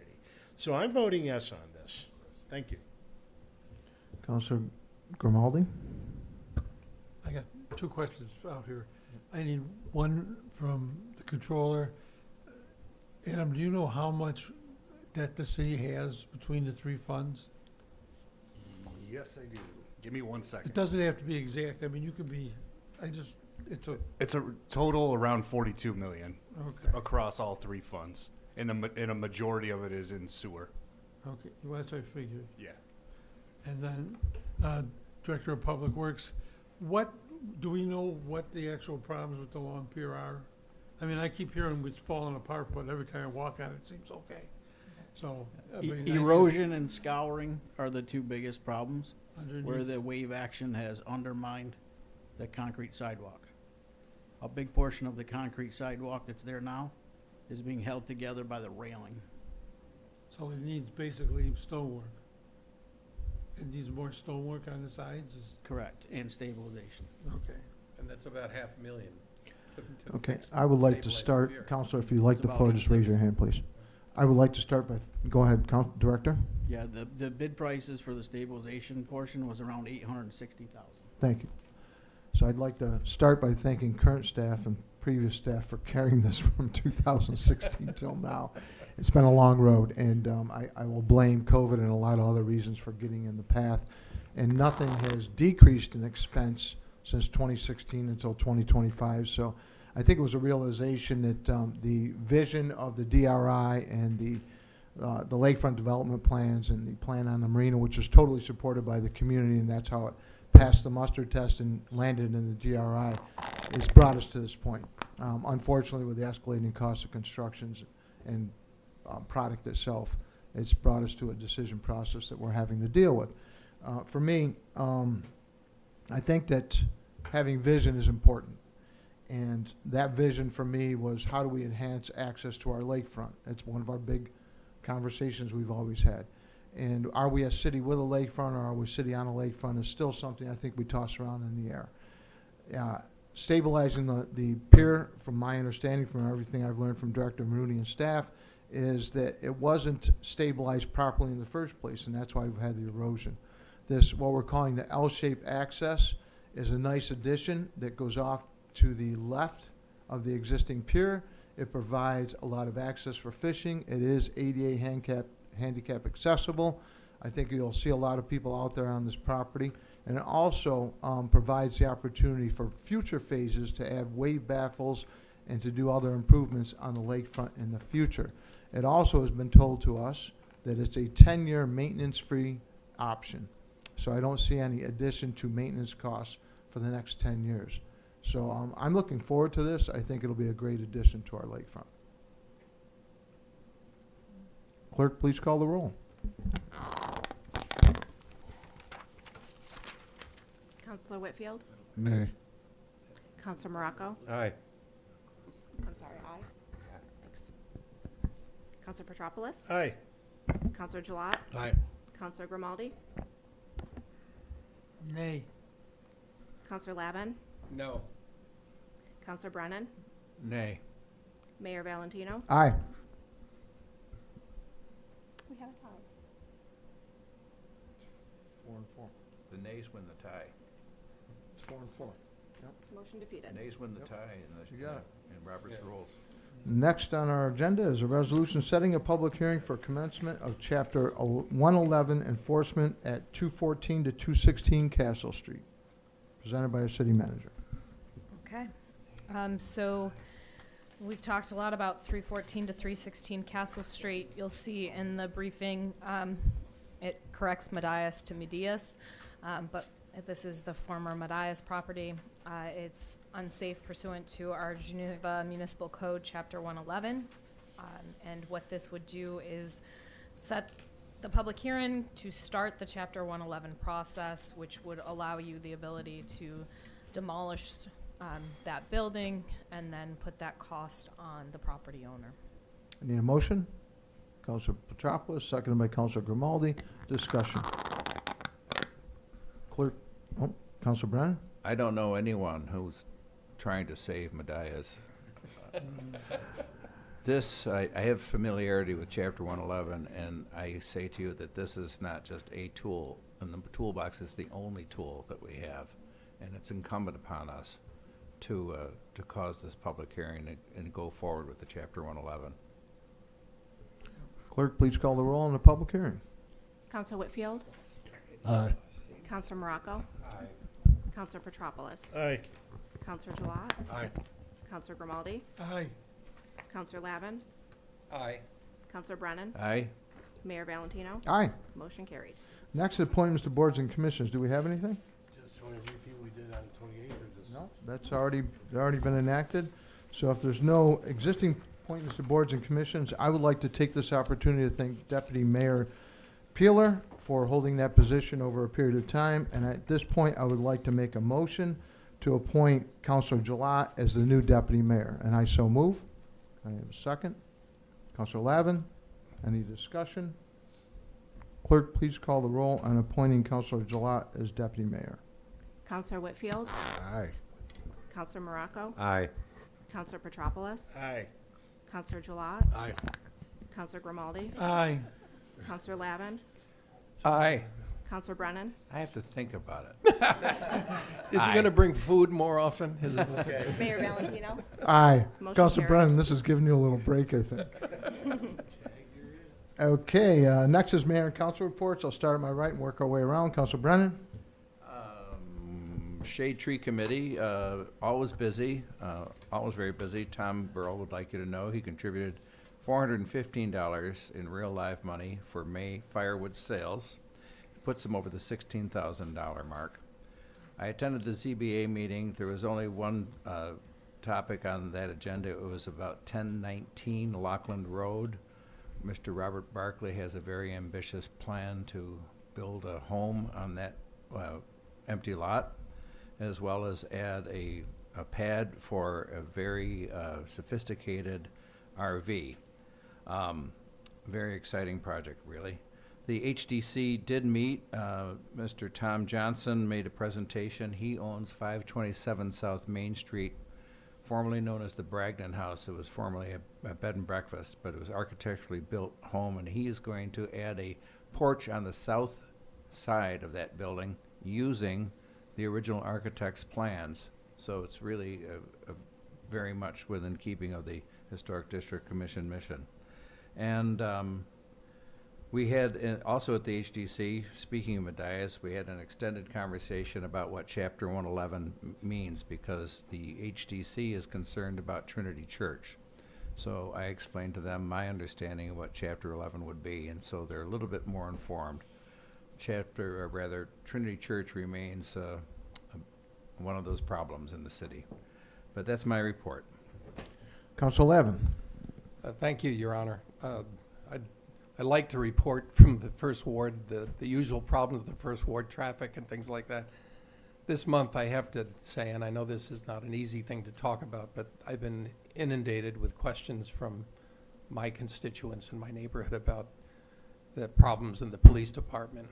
And I know that's a difficult thing for us to talk about right now because there's an investigation ongoing. We have one police officer facing charges and 2 others on suspension. But we also have as a council, and this is what my answer to them is, we are watching it very closely. And we're working with other agencies, so there's limits to what we know and what we can say.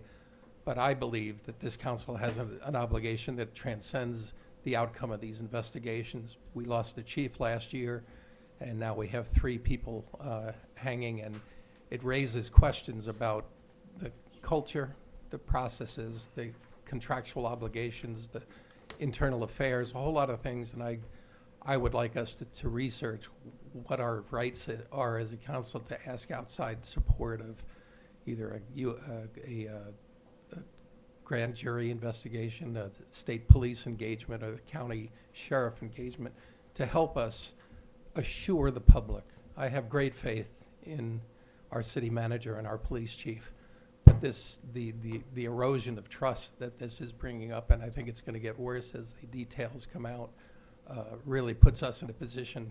We have 2 real jobs here: manage the manager and follow the money, oversee the operation of the city. This speaks to the heart of it, and it's painful. I know and respect a lot of our police people, and now they're having to work with this cloud. I'd like us to make sure we get that cloud off of them by the process of what we're going on. So whatever we can do, Your Honor, to expedite our role. I know that the city, state's attorney, the district attorney has discretion on things. The sheriff, the Troop E, and the sheriff have things, but I think we need some outside help to assure people that we're doing everything we can to right the ship. So, thank you. Council Grimaldi.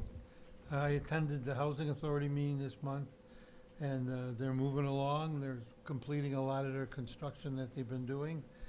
Still got a couple problems, and they seem to be working it all out.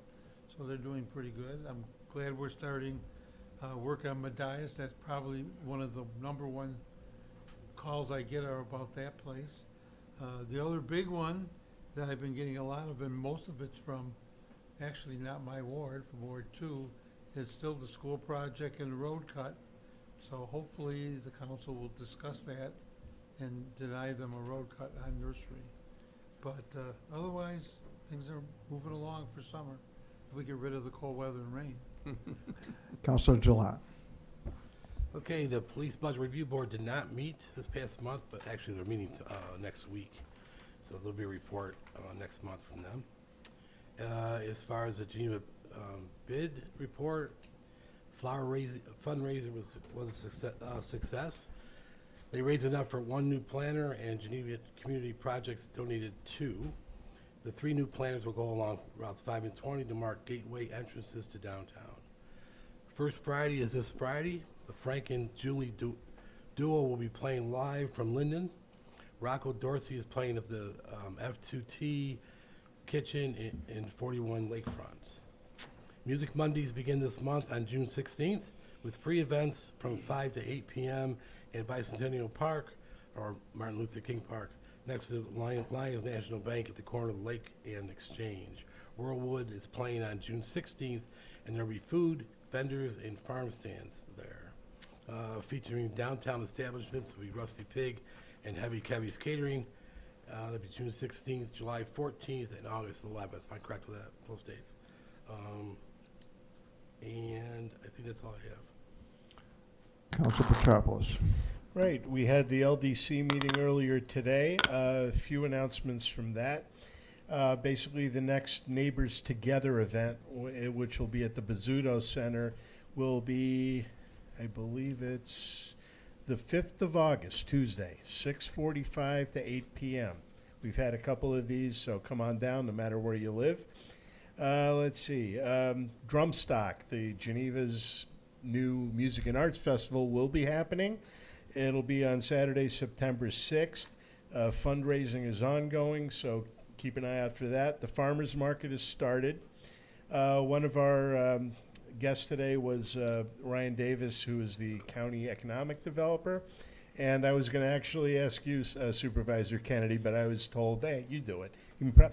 Basically, just for the public knowledge, the county, I believe the Board of Supervisors just approved some more funding for this, but there is county small business loans and or vacant apartment loans available. Go to the county website for more information.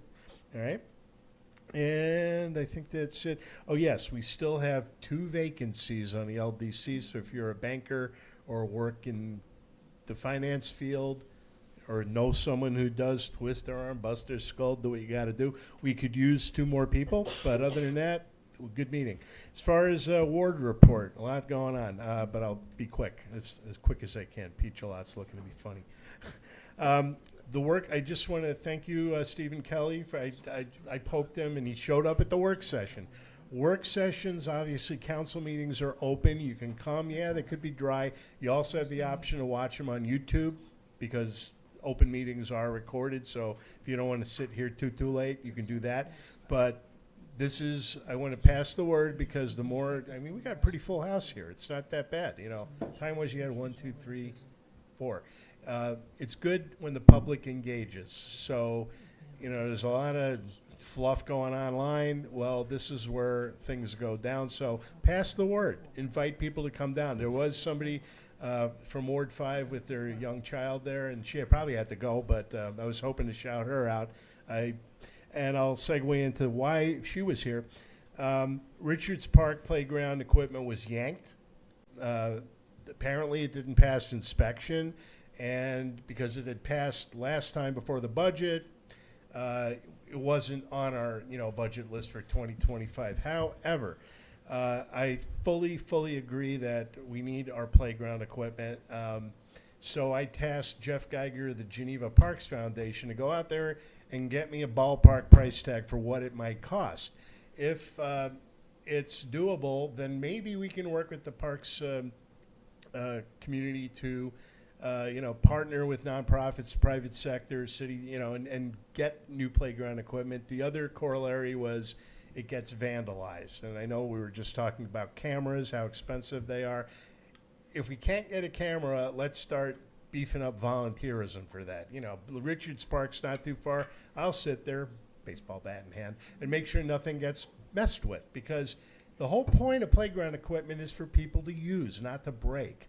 Otherwise, I look forward to the meeting that they're having June 8th, 2 p.m. And where is that again? I can't remember. But what? Somebody knows? Bizzuto Center. Where's that? Bizzuto Center. Oh, yeah, at the Bizzuto Center. Again, that's on Castle Street. Let's see, we did that. I went to the, just earlier today, to the home leasing neighbor presentation that they gave. We had a lot of folks from the Jackson Street area and on the other side of the thing show up. I also went to the planning and zoning board meetings for the Finger Lakes Times project. Again, as a counselor, I am a property owner, but I am electing to let the constituents speak on that. And with that, I'd like to encourage people that are or could be affected by this to come on down to these meetings. I believe zoning board is the third Wednesday, and planning board's the fourth Tuesday. It's on the city website in case I mixed that up. Finally, I'd just like to wish everybody a happy Pride Month and a happy Asian American Pacific Islander Month, so Heritage Month. So enjoy. And that's all I got. Council Morocco. Just to piggyback off of Councilor Petropoulos talking about, communities coming in, I want to thank Amy and Adam. We had a little get-together at Monaco's. This is where people come in. It's a completely open dialogue and everything like that. And what Councilor Petropoulos was saying, we're going to have, we'll be having another one come August, another town hall type deal. And I'm not sure who we'll have as part representative from the city, but this is where the constituents have a chance, anybody can come in and have just a completely open dialogue, just like we're having a typical conversation. I think our constituents get a better understanding of how things happen, how, why things take so much more time. So try to come to these meetings, and I'd like to say, I thank Amy for Adam for that last one at Monaco's, and I encourage people to come in. That's it. Councilor Whitfield. Soccer tots for the rec department is coming to close. It's a good thing to have at least one day of active children running around until it's bedtime. Youth soccer is starting. We still have openings for paddlecraft storage at the lakefront, and our summer recreation program is filling up quickly. The Seneca Lake Serpents men's pro lacrosse team has their home opener on June 14th. All information is posted on the website. Thank you. That'll be all. Great, thank you. I'm going to start by saying staff, city council, and the taxpayers are all committed to the betterment of Geneva. And when I say that, one of our final phases was our lakefront tunnel with enhancements there. And I can't tell you how disheartening and frustrating it is that there's already been graffiti there. And I can't shout out hard enough that hate has no home here in the city of Geneva. There was a KKK etching on that tunnel already. And, we talk about cameras, we talk about other enforcement opportunities. I'm not sure how you stop this, but I really ask every person out there to be diligent. If you see something, say something. It's important, and it's very frustrating for us to have to continue to go through that. On to some better things. I want to thank Lowell Dewey for holding the first Pride in Geneva Award. He gave awards to different property owners and their excellent enhancements they've done to that property. I think we talk about the bad things in Geneva a lot. Let's talk about some good things, which is really good opportunity. So thank you, Lowell, for initiating that, and I look forward to that in the future. I'd also like to give a big shout out and thanks to all the volunteers that, the Memorial Day Parade, everything they did to organize that parade, it was a phenomenal parade. We were fortunate that we had good weather that day. I'd like to thank staff, police, fire, DPW for all their support for that Memorial Day Parade, and the American Legion and Commander Frotto for everything that they organized for that day. And along with that, the hometown banners are looking great in the city of Geneva, so we're glad to have those there. Lastly, I have is I've been invited to a career day at the middle school. So the mayor will be on June 13th. I will be at the middle school talking about what it's like to be on city council. What about the other job? No. This is strictly about being on city council, mayor. I'm not going to talk about being an engineer for Thermo Fisher. So on last note, I'd like a motion to adjourn. Councilor Pachopoulos, seconded by Councilor Morocco. All in favor? Aye. Go Panthers.